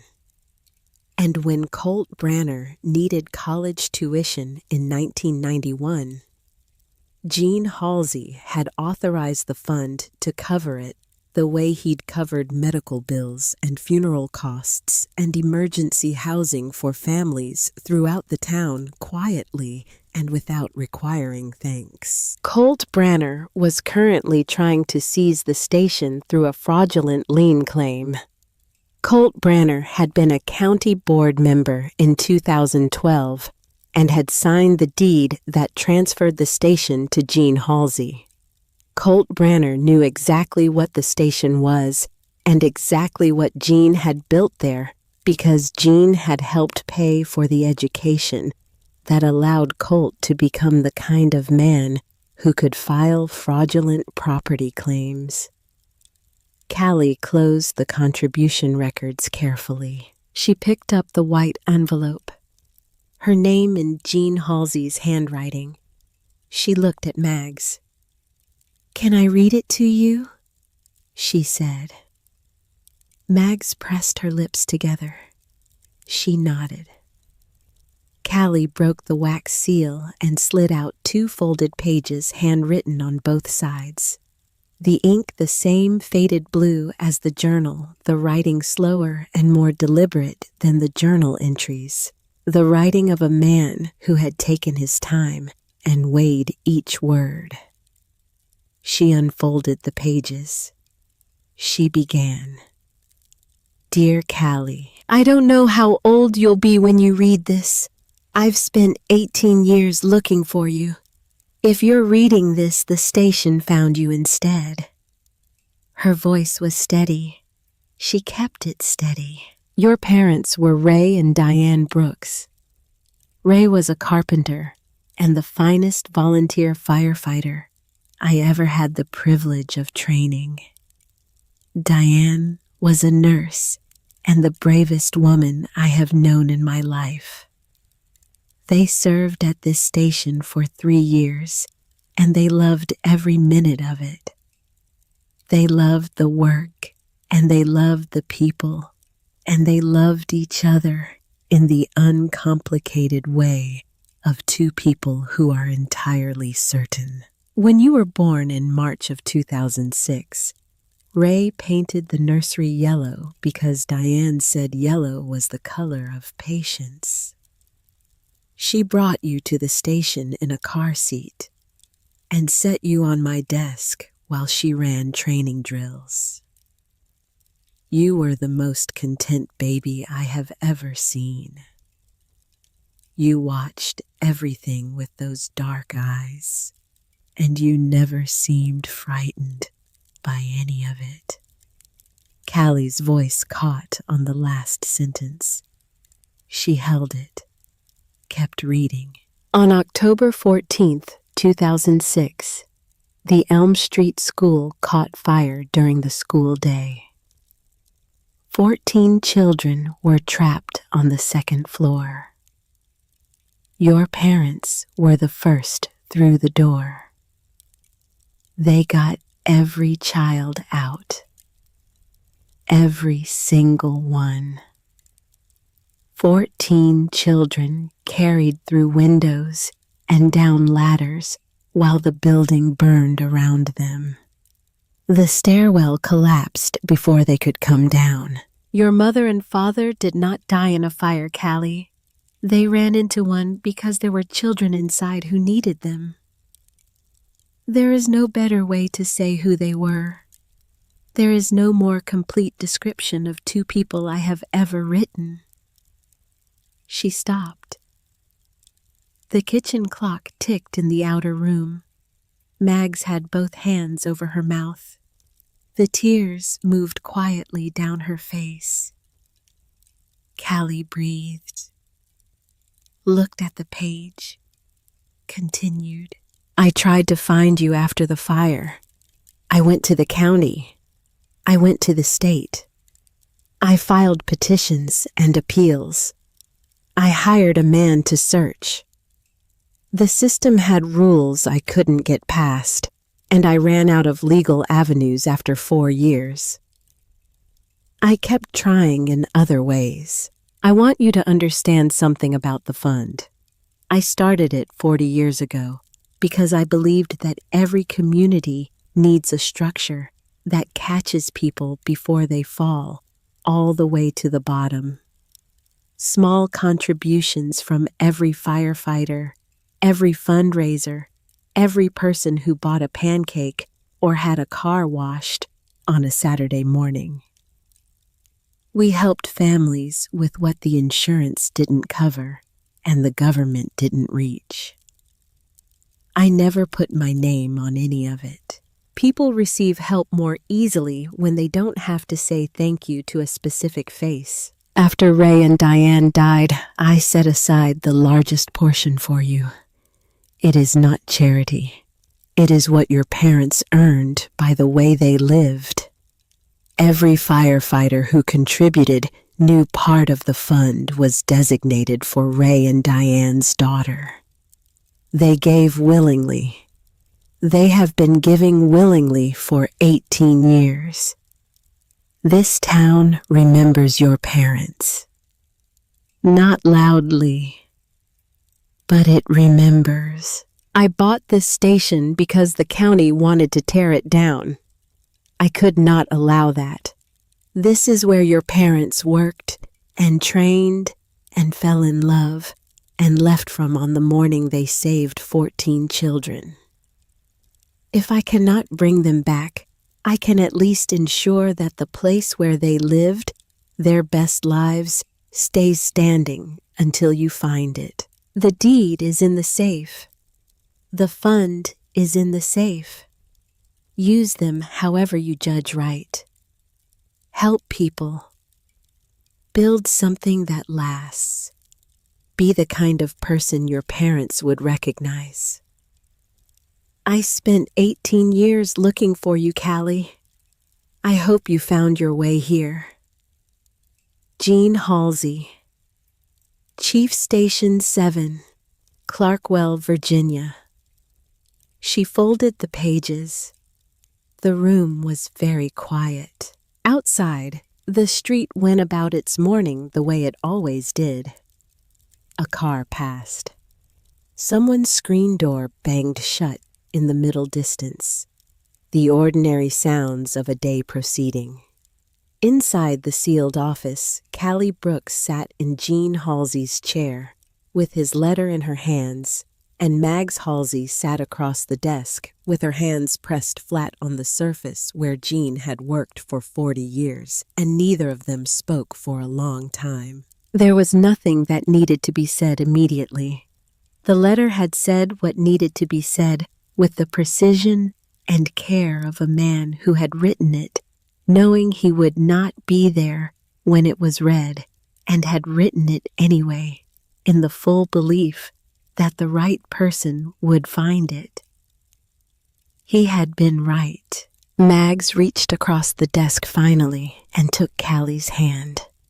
Her fingers were thin and her grip was firm, and she held on with the steadiness of someone who had decided some time ago to stop being fragile about the things that mattered.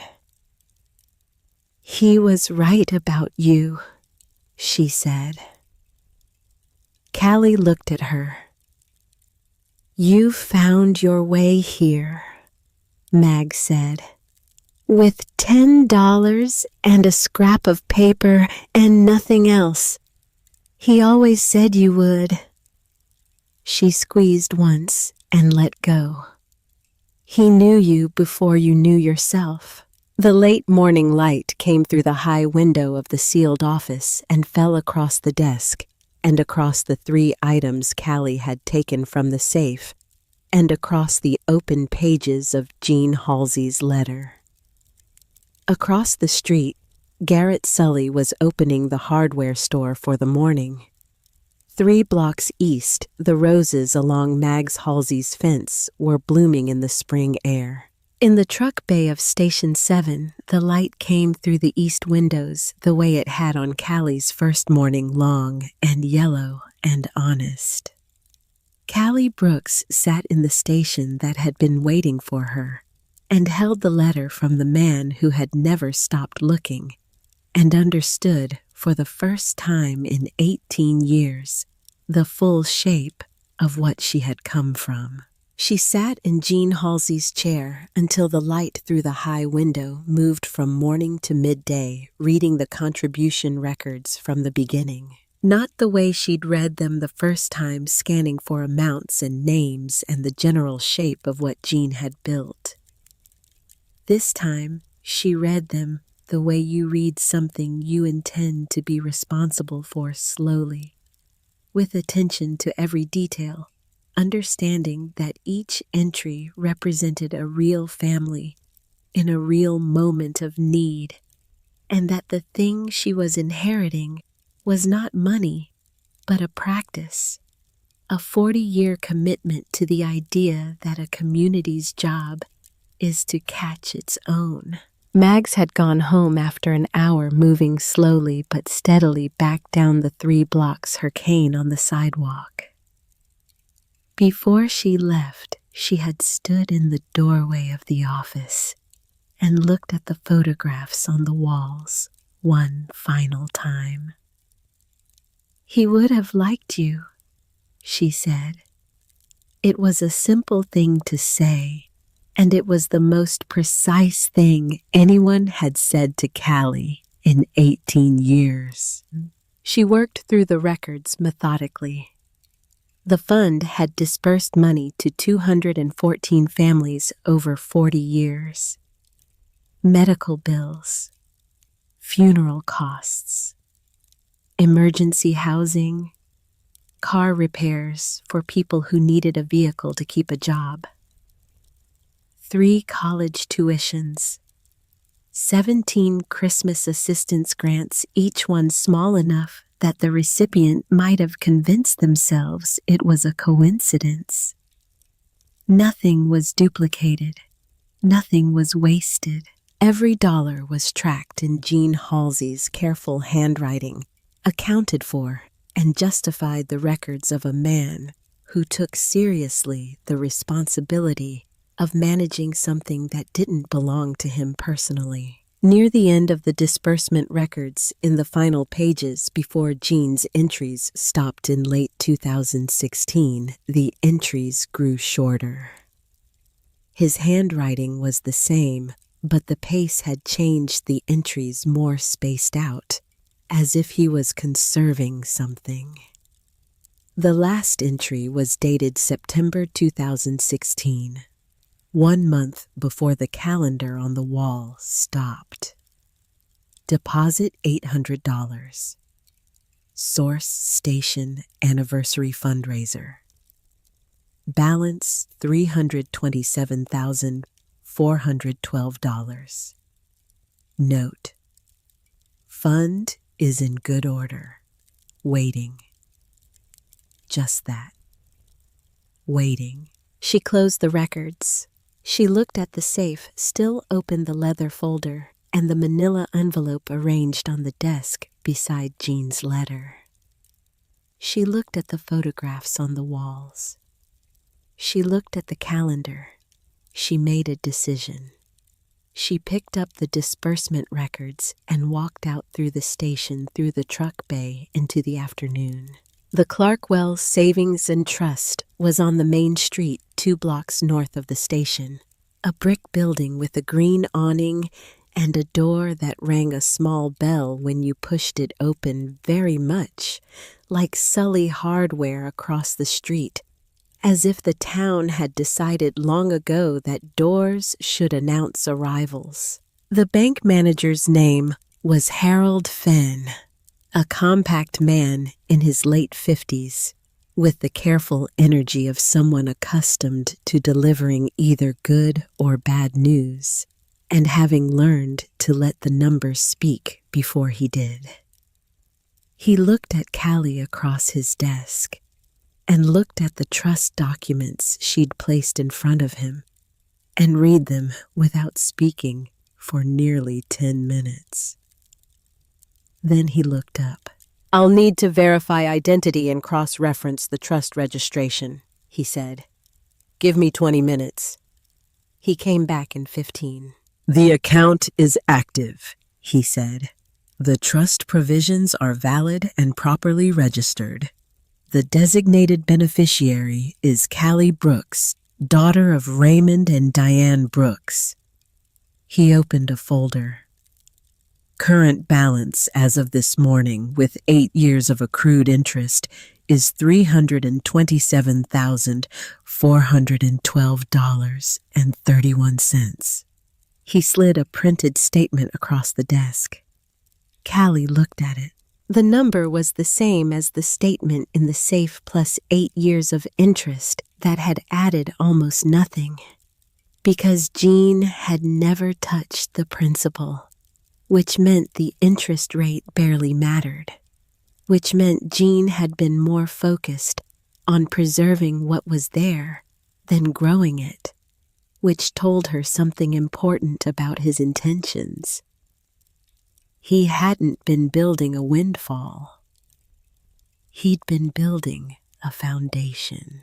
"I'd like to withdraw $200 for immediate expenses," she said. "The rest stays in the account." Harold Finn looked at her for a moment. Then he nodded the nod of a man who has just adjusted his understanding of the person across the desk. "Of course," he said. She walked back to the station with $200 in her wallet and the weight of $327,000 sitting in a bank 2 blocks away, not as pressure, but as responsibility, a distinction she understood clearly. She was halfway across the station's concrete pad when she saw the car. A black SUV parked at the curb, engine off. A man leaning against the hood with his arms crossed watching her approach. Colt Branner, in the charcoal blazer she recognized from the auction, his silver hair neat in the afternoon light. Beside him, standing slightly apart with a briefcase, a man in a gray suit who had the professional neutrality of someone being paid by the hour. Callie kept walking at the same pace. She stopped at the edge of the pad. "Ms. Brooks," Colt said. "I'm Colt Branner. I develop commercial properties in this region." He held out a business card. She didn't take it. "I've been planning a mixed-use development on this block for 2 years. Retail ground floor residential above structured parking adjacent." He looked at the station behind her. "This parcel is the parking structure." "It's not for sale," Callie said. "I understand your position," Colt said. "But before you decide, hear the offer. I'm prepared to give you $20,000 for the property today. That's 2,000 times your purchase price, and it's considerably more than this building will ever generate for you." "It's not for sale," Callie said again. Colt's expression didn't shift, but something behind it recalculated the same small adjustment she'd seen at the auction.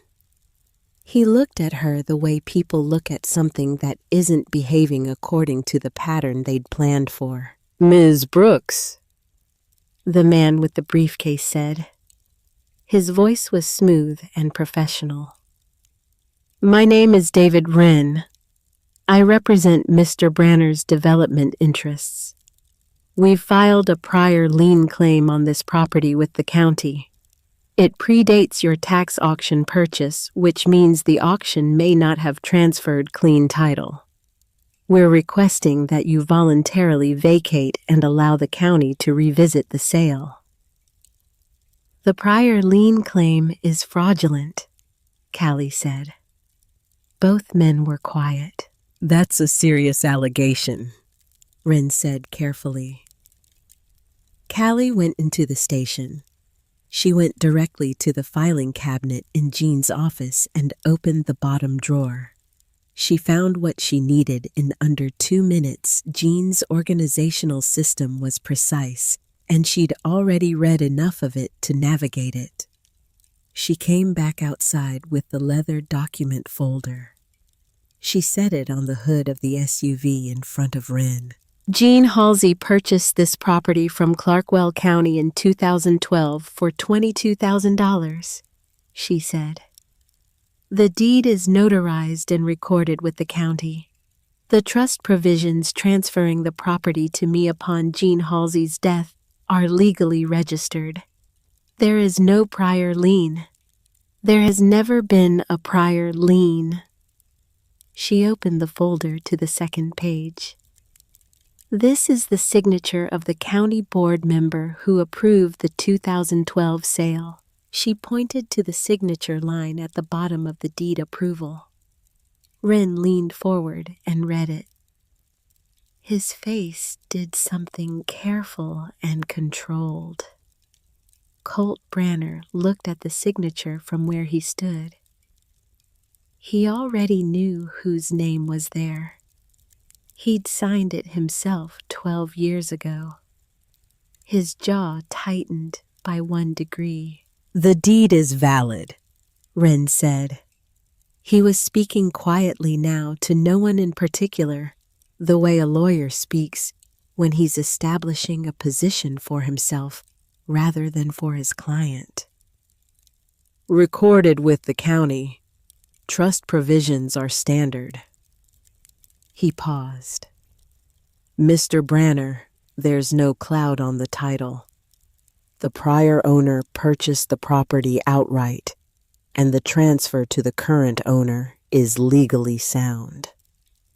He picked up his briefcase. "I'll file a withdrawal on the petition," he said. and walked to his car without further discussion. Colt Branner stood at the hood of his SUV and looked at the station. He didn't leave immediately. Callie looked at him.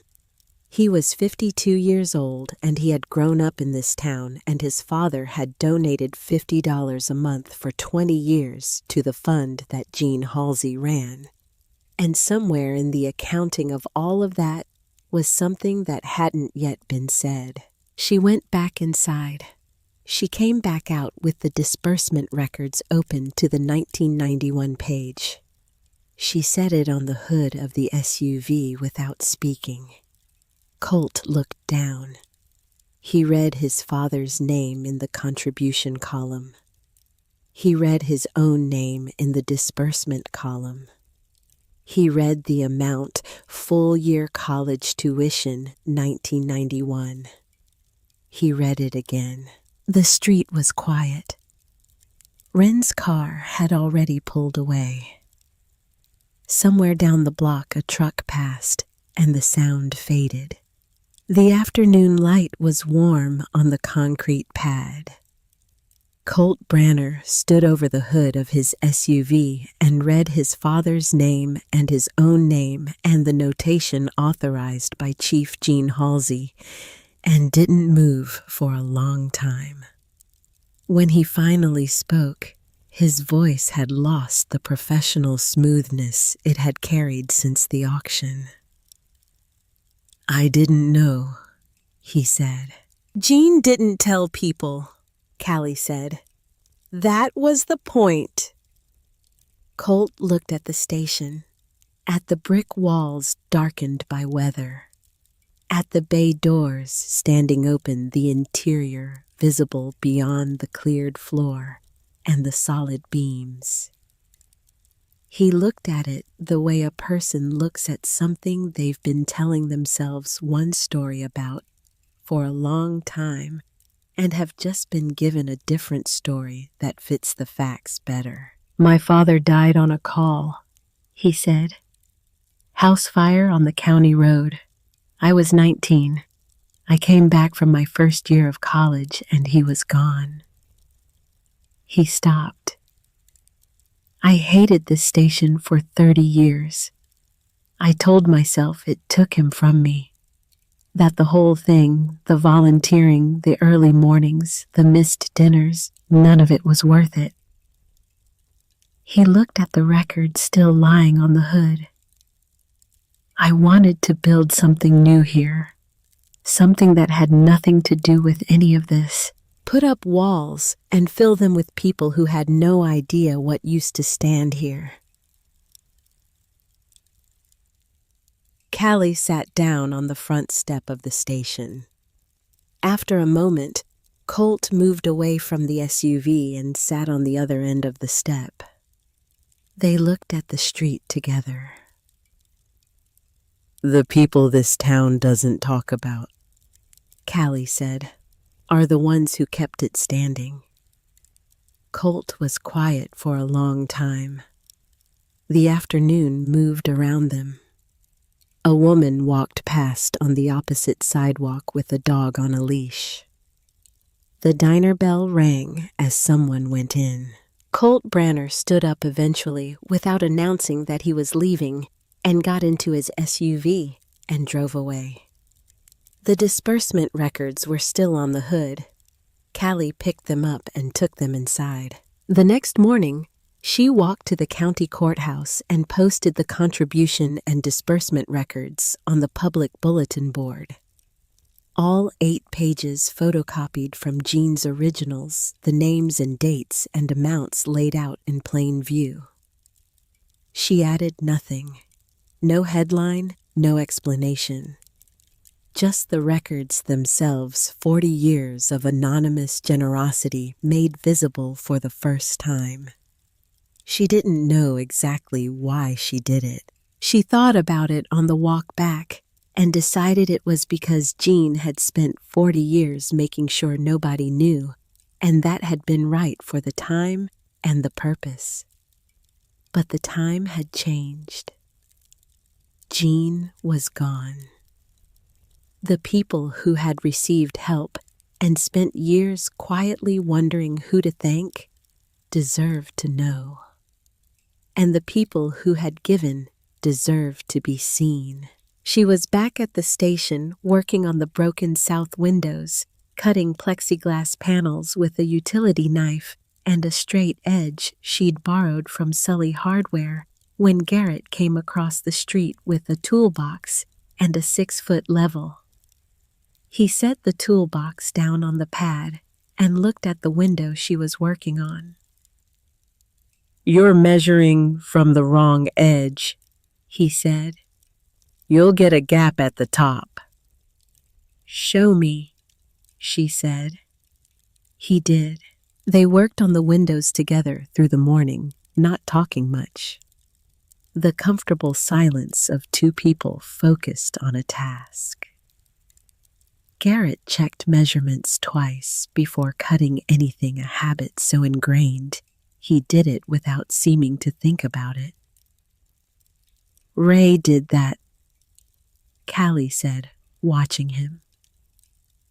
Garrett looked up. "Measured twice," she said.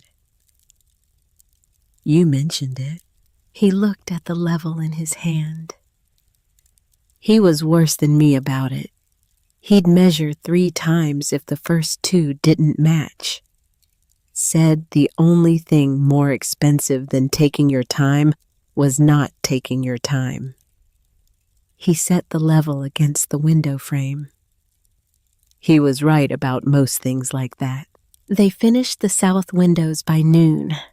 Garrett went back to the store and came back in the afternoon with an electrician he introduced as Ed Castor, a retired man in his early 70s with the quiet authority of someone who had spent decades making complex systems simple and legible. Ed looked at the breaker panel in the utility closet for about 3 minutes. "Panel's fine," he said. "You need a reconnection permit and a utility call. I can help you with the paperwork." "I'd appreciate it," Callie said. Ed filed the reconnection request himself that afternoon at the county office. He came back with a date 2 weeks out and told Callie which circuits to test first when the power came back. He didn't ask for anything. He came back the next day to look at the wiring in the kitchen and spent 4 hours rewiring 2 circuits that had aged past the point of safety. He brought his own materials. When Callie tried to discuss payment, he said, "Jean paid my wife's hospital bill in 2009. I've been looking for a way to balance that account for 15 years. Let me work." She let him work. The week after the courthouse posting, people started coming. Not all at once.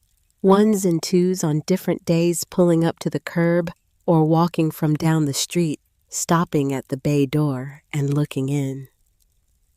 Most of them Callie didn't know by name yet, but she was learning the town the way she learned most things, by watching and waiting and letting patterns emerge.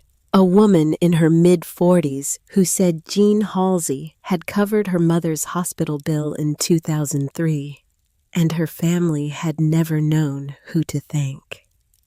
She stayed for 2 hours and helped Callie carry debris from the bunk room to the dumpster Garrett had arranged. A man in his 60s who said the fund had paid 3 months of his mortgage in 2008, and he'd always suspected it was Jean. He came back the next morning with a pickup truck and 2 bags of concrete patch for the cracks in the exterior pad. A retired plumber named Walt Garrity, who showed up on a Thursday morning and replaced the corroded sections of pipe in the bathroom without any announcement other than knocking on the bay door and saying, "I hear you need plumbing." Each person who came at some point during their time at the station made their way to Jean's office and stood in the doorway for a moment.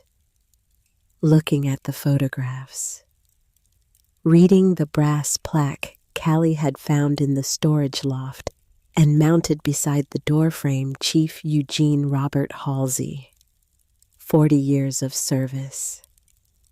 Nobody said much about it. They just stood there for a moment and then went back to work.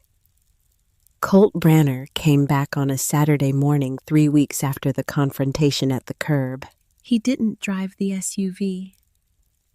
He came in a pickup truck, dark green, the bed loaded with lumber. 2x4s, plywood sheets, a stack of cedar planking. He backed up to the bay door without saying anything and started unloading. Callie came out and helped him carry the lumber inside. They worked for 20 minutes, stacking the wood along the east wall of the bay, not speaking. When the truck was empty, Colt brushed sawdust off his forearms and looked at the station's interior. At the cleared floor, and the new windows, and the rewired kitchen, and the repaired plumbing. My father would have wanted me to do this a long time ago, he said. I know, Callie said. He nodded once and got back in his truck and drove away. He came back the following Saturday with drywall. The Saturday after that, with paint a clean cream white for the interior walls and for the front of the building, a deep red that matched what the original brick would have looked like before decades of weather. He never stayed long. He never asked for anything. He just delivered and left the way a person works off a debt they've finally decided to acknowledge. 3 months after the county tax auction, Station 7 had walls you could lean against without hesitation, and windows you could see through, and plumbing that ran clean and electrical service that the county inspector had signed off on a Tuesday morning.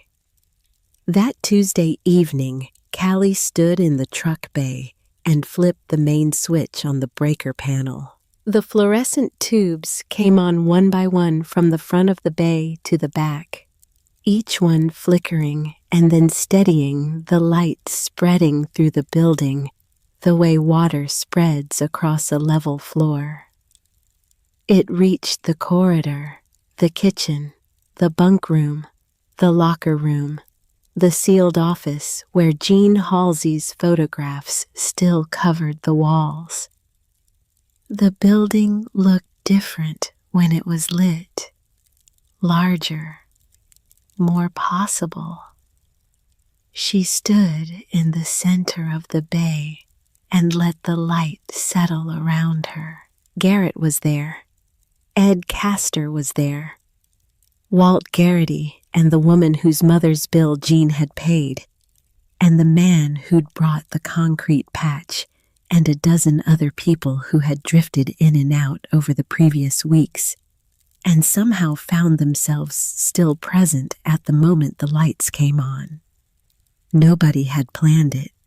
It had happened the way things happen in small towns when something matters, and word moves without anyone deliberately moving it. Someone started clapping. The others joined. Callie stood in the middle of the truck bay in the new light and didn't say anything. She just looked at the people in the building and understood that Gene Halsey had been right about something she hadn't fully believed when she'd read it in his letter. This town remembers your parents, not loudly, but it remembers. It remembered through the people standing in this bay, through Garrett Sully's scar and Ed Castor's wiring and Walt Garrity's pipes and Colt Branner's lumber, through every person who had come because Gene's records had shown them something they already knew but had never been able to name. The station had held all of it. For 6 years of abandonment and 8 years of sealed rooms, and 18 years of a girl it had been waiting for. It had held it the way good structures hold things, without announcement, without complaint, by simply continuing to stand. The following week, Callie drove to Richmond and met with the lawyer.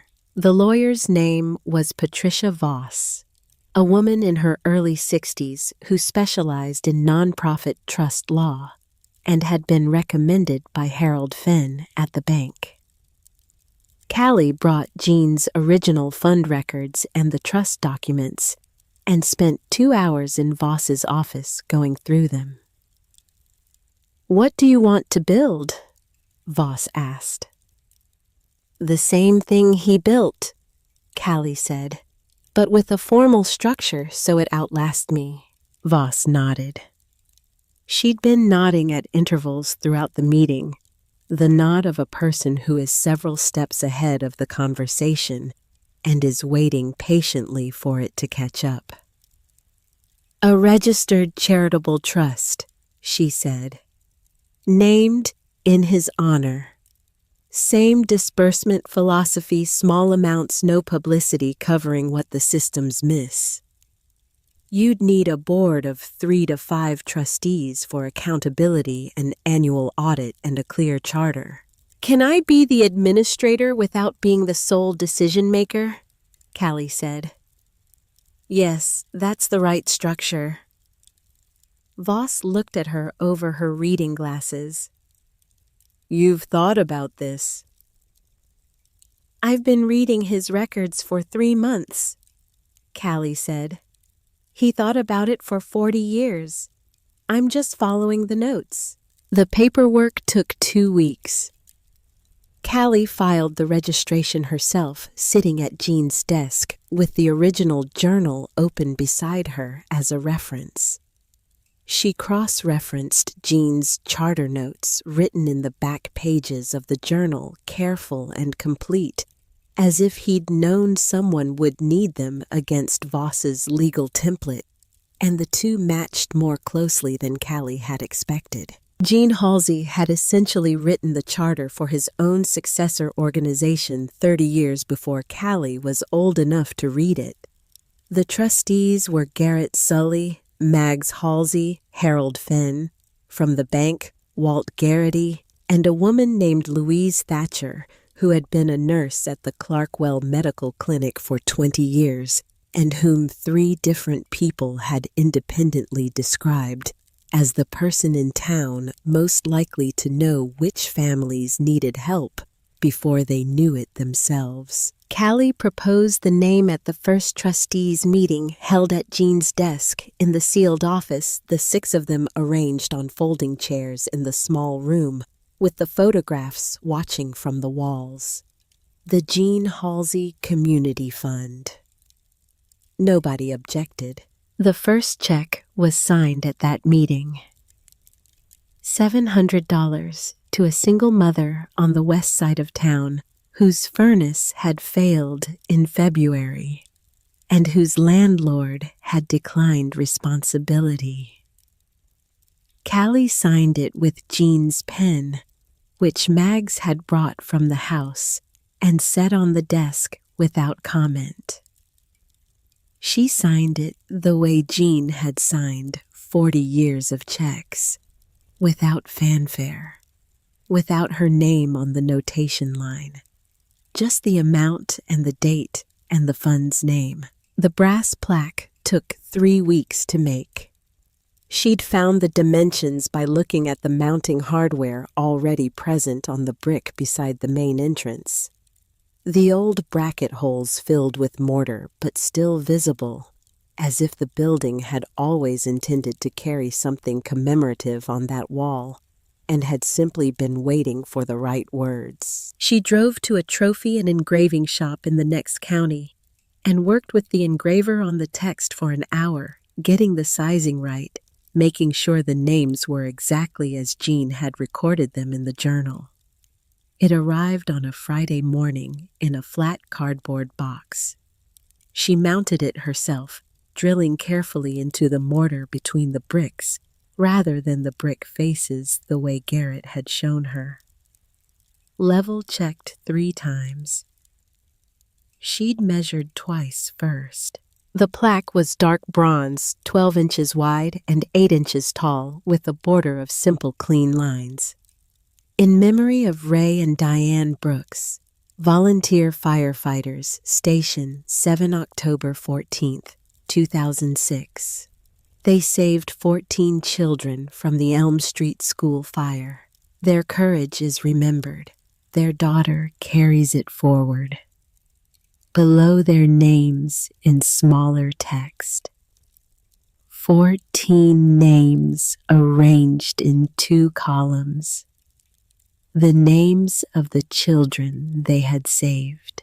She had found them in Jean's filing cabinet, cross-referenced against the newspaper coverage from 2006 and a supplementary list Jean had compiled from his own memory and confirmed with other witnesses.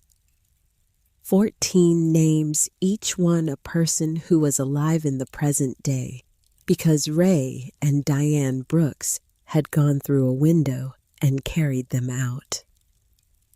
She ran her finger down the list when the plaque was mounted. 14 names. The last one was Reed Calloway. She'd noticed the name while compiling the list because Jean had added a note beside it in parentheses confirmed alive and well as of 2014. Lives in Clarkwell. She'd filed that away without acting on it. There had been too much else to do, and she wasn't sure what she would say if she found him, and she wasn't sure she needed to say anything. The plaque would say it. That seemed like enough. The ceremony was on a Saturday in May. Mags had asked to say a few words, and Callie had arranged a small gathering folding chairs on the concrete pad, a borrowed portable speaker for ambient sound that Garrett turned off because nobody felt like music. About 40 people came, more than Callie had expected, filling the pad and spilling back toward the street. Garrett grilled hot dogs on a portable grill he carried from the store. Someone brought lemonade in a large cooler. The children of people who'd come ran through the open bay doors and back out again, their voices high and bright in the spring air. Mags stood at the front with one hand on her cane and one hand on the brick wall beside the plaque. "Most of you know me," she said. "Most of you knew Jean. Some of you might not know the young woman who's been fixing this station for the past 3 months."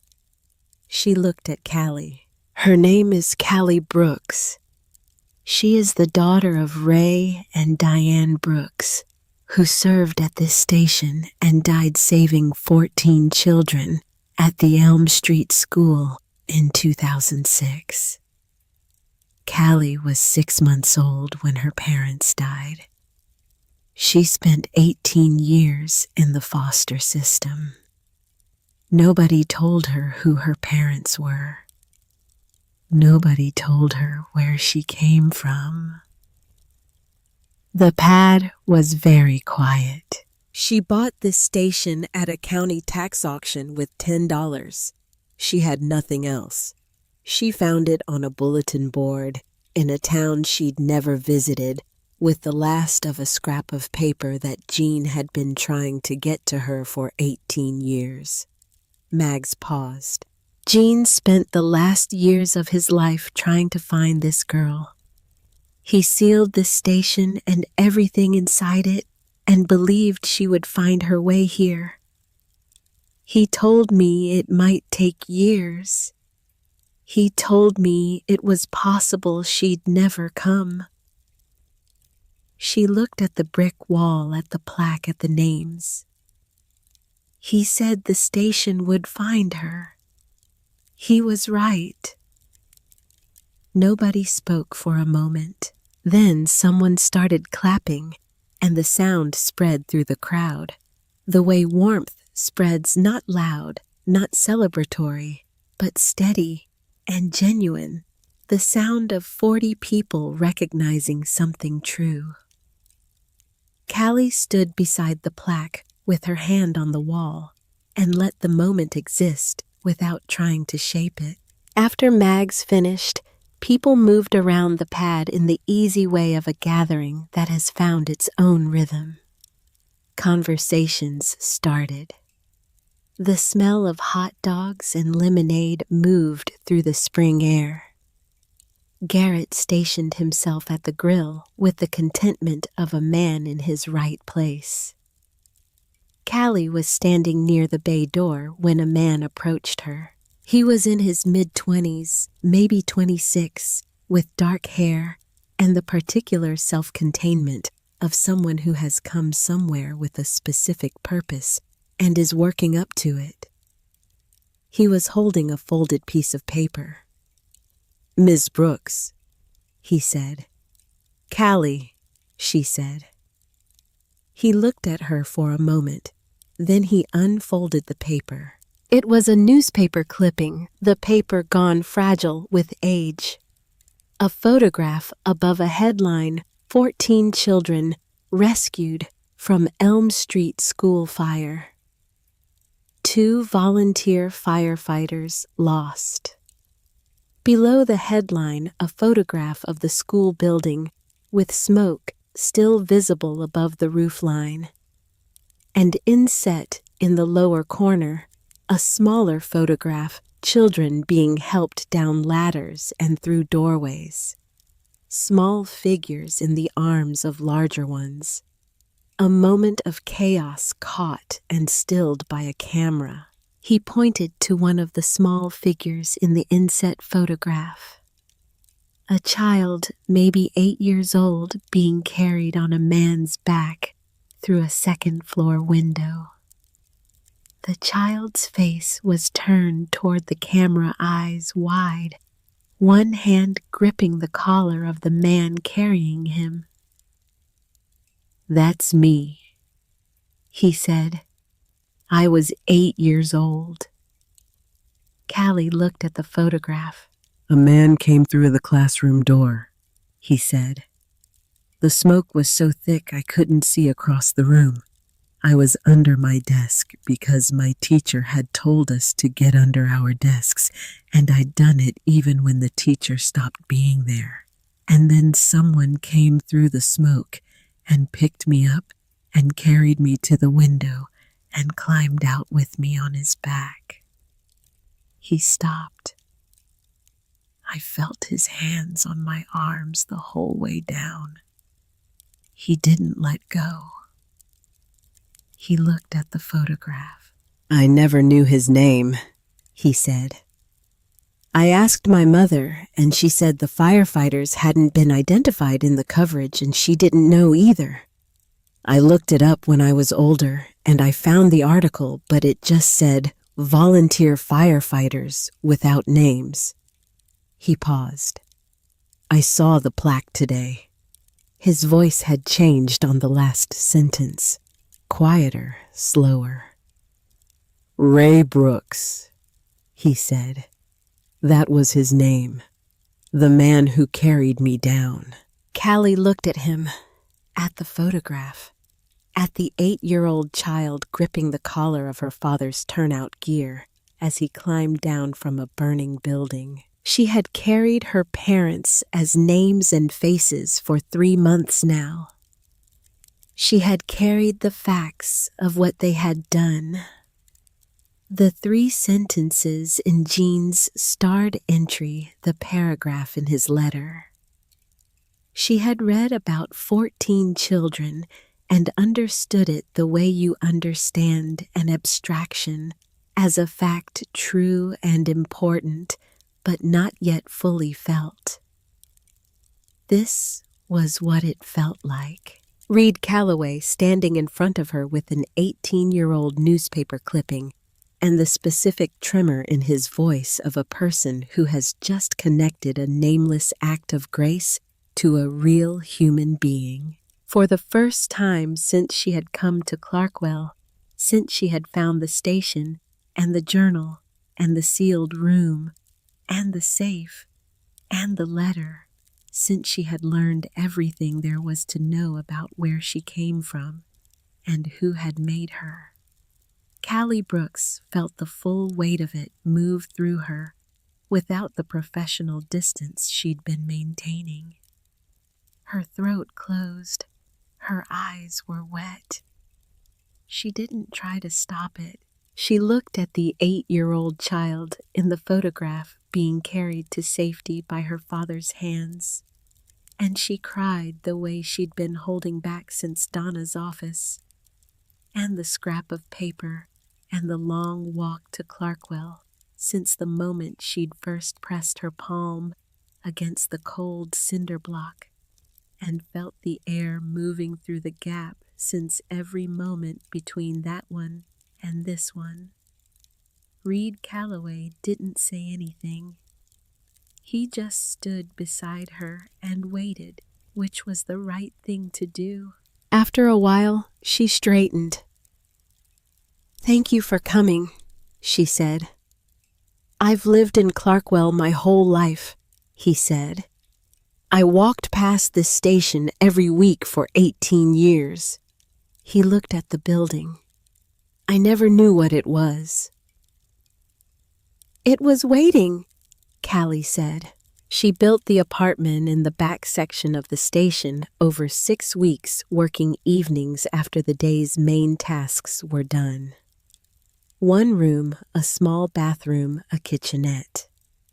She did the framing herself, with Garrett checking her work, the plumbing with Walt's supervision, the finishing work alone.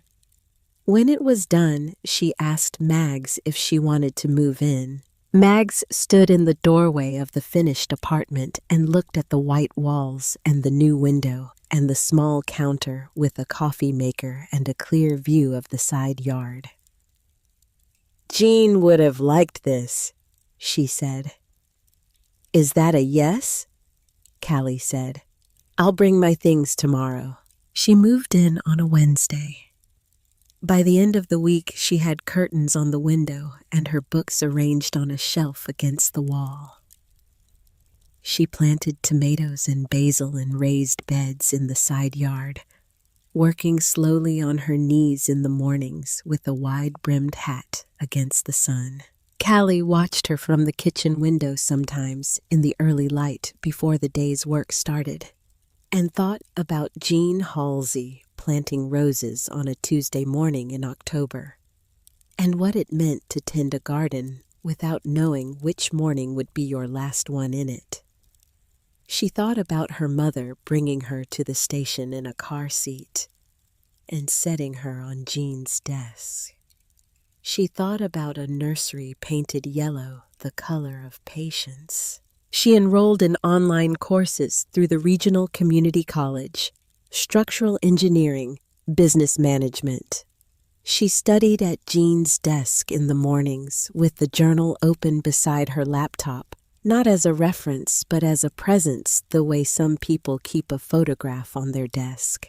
She was not yet certain what she was building toward, but she understood something Jean had understood for 40 years, that not knowing the final shape of a thing is not a reason to stop building it.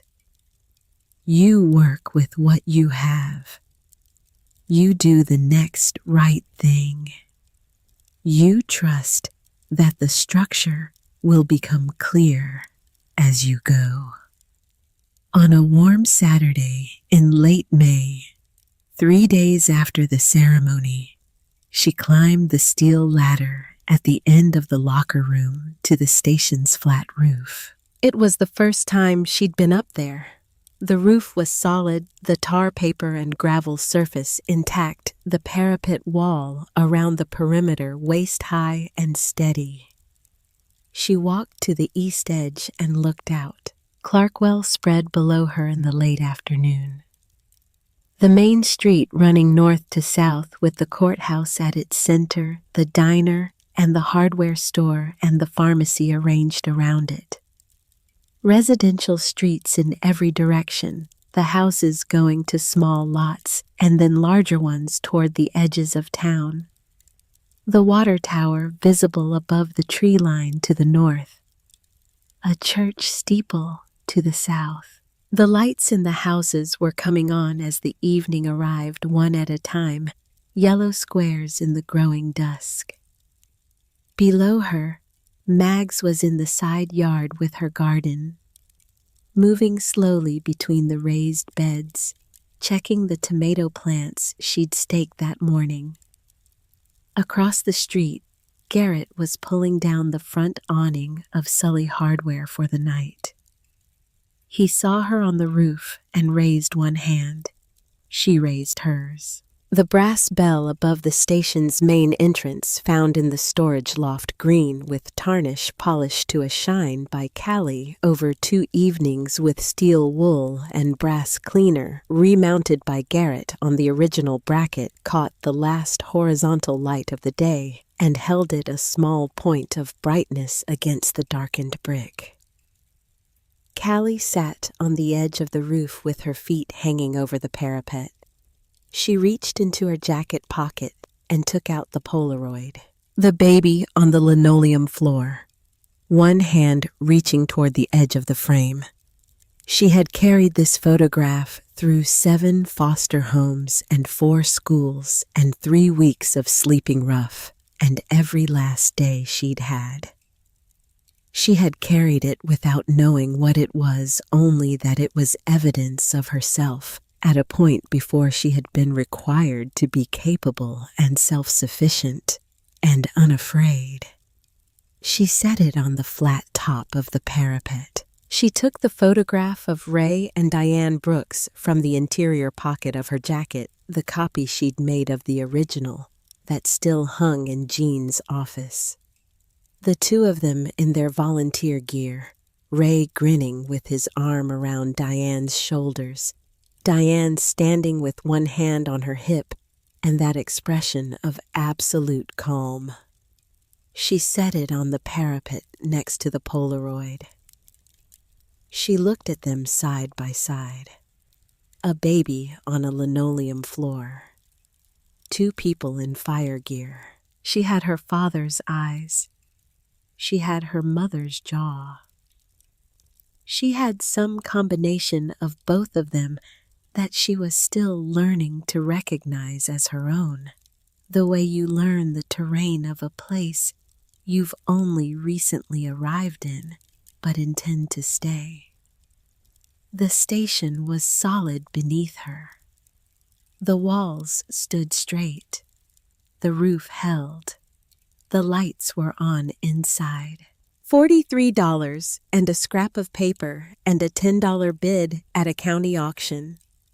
3 months of cleared floors and repaired windows and restored plumbing and one conversation after another in a town that had been holding its breath since October of 2006. Jean Halsey had spent 18 years building a place for her to land. She had spent 3 months beginning to understand what landing felt like. Below her, Mags knelt beside the tomato plants in the last of the evening light. Across the street, Garrett locked the hardware store and turned toward home. In the station below, the fluorescent lights burned steady through the clean windows, the light spilling out onto the concrete pad and reaching the curb and going a little further than that the way good light does. The brass bell held its brightness against the coming dark. Callie Brooks, 18 years old, sat on the roof of the station that had been waiting for her and held the Polaroid and the photograph and let Clarkwell go quiet around her. She had their names. She had their faces. She had the building where they had worked and laughed and fallen in love, and from which they had left one Tuesday morning in October for the last time. She had Jean Halsey's 40 years of careful work and a fund with enough in it to catch people for a long time, and a brass plaque with 14 names on it and a town that had been quietly holding a grief. It didn't know how to name until someone came along and named it.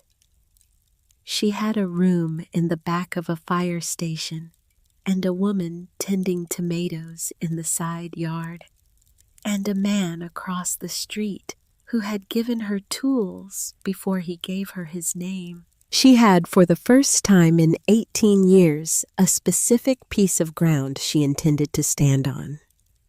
The evening settled in around the station, the way evenings settle around things that have found their purpose.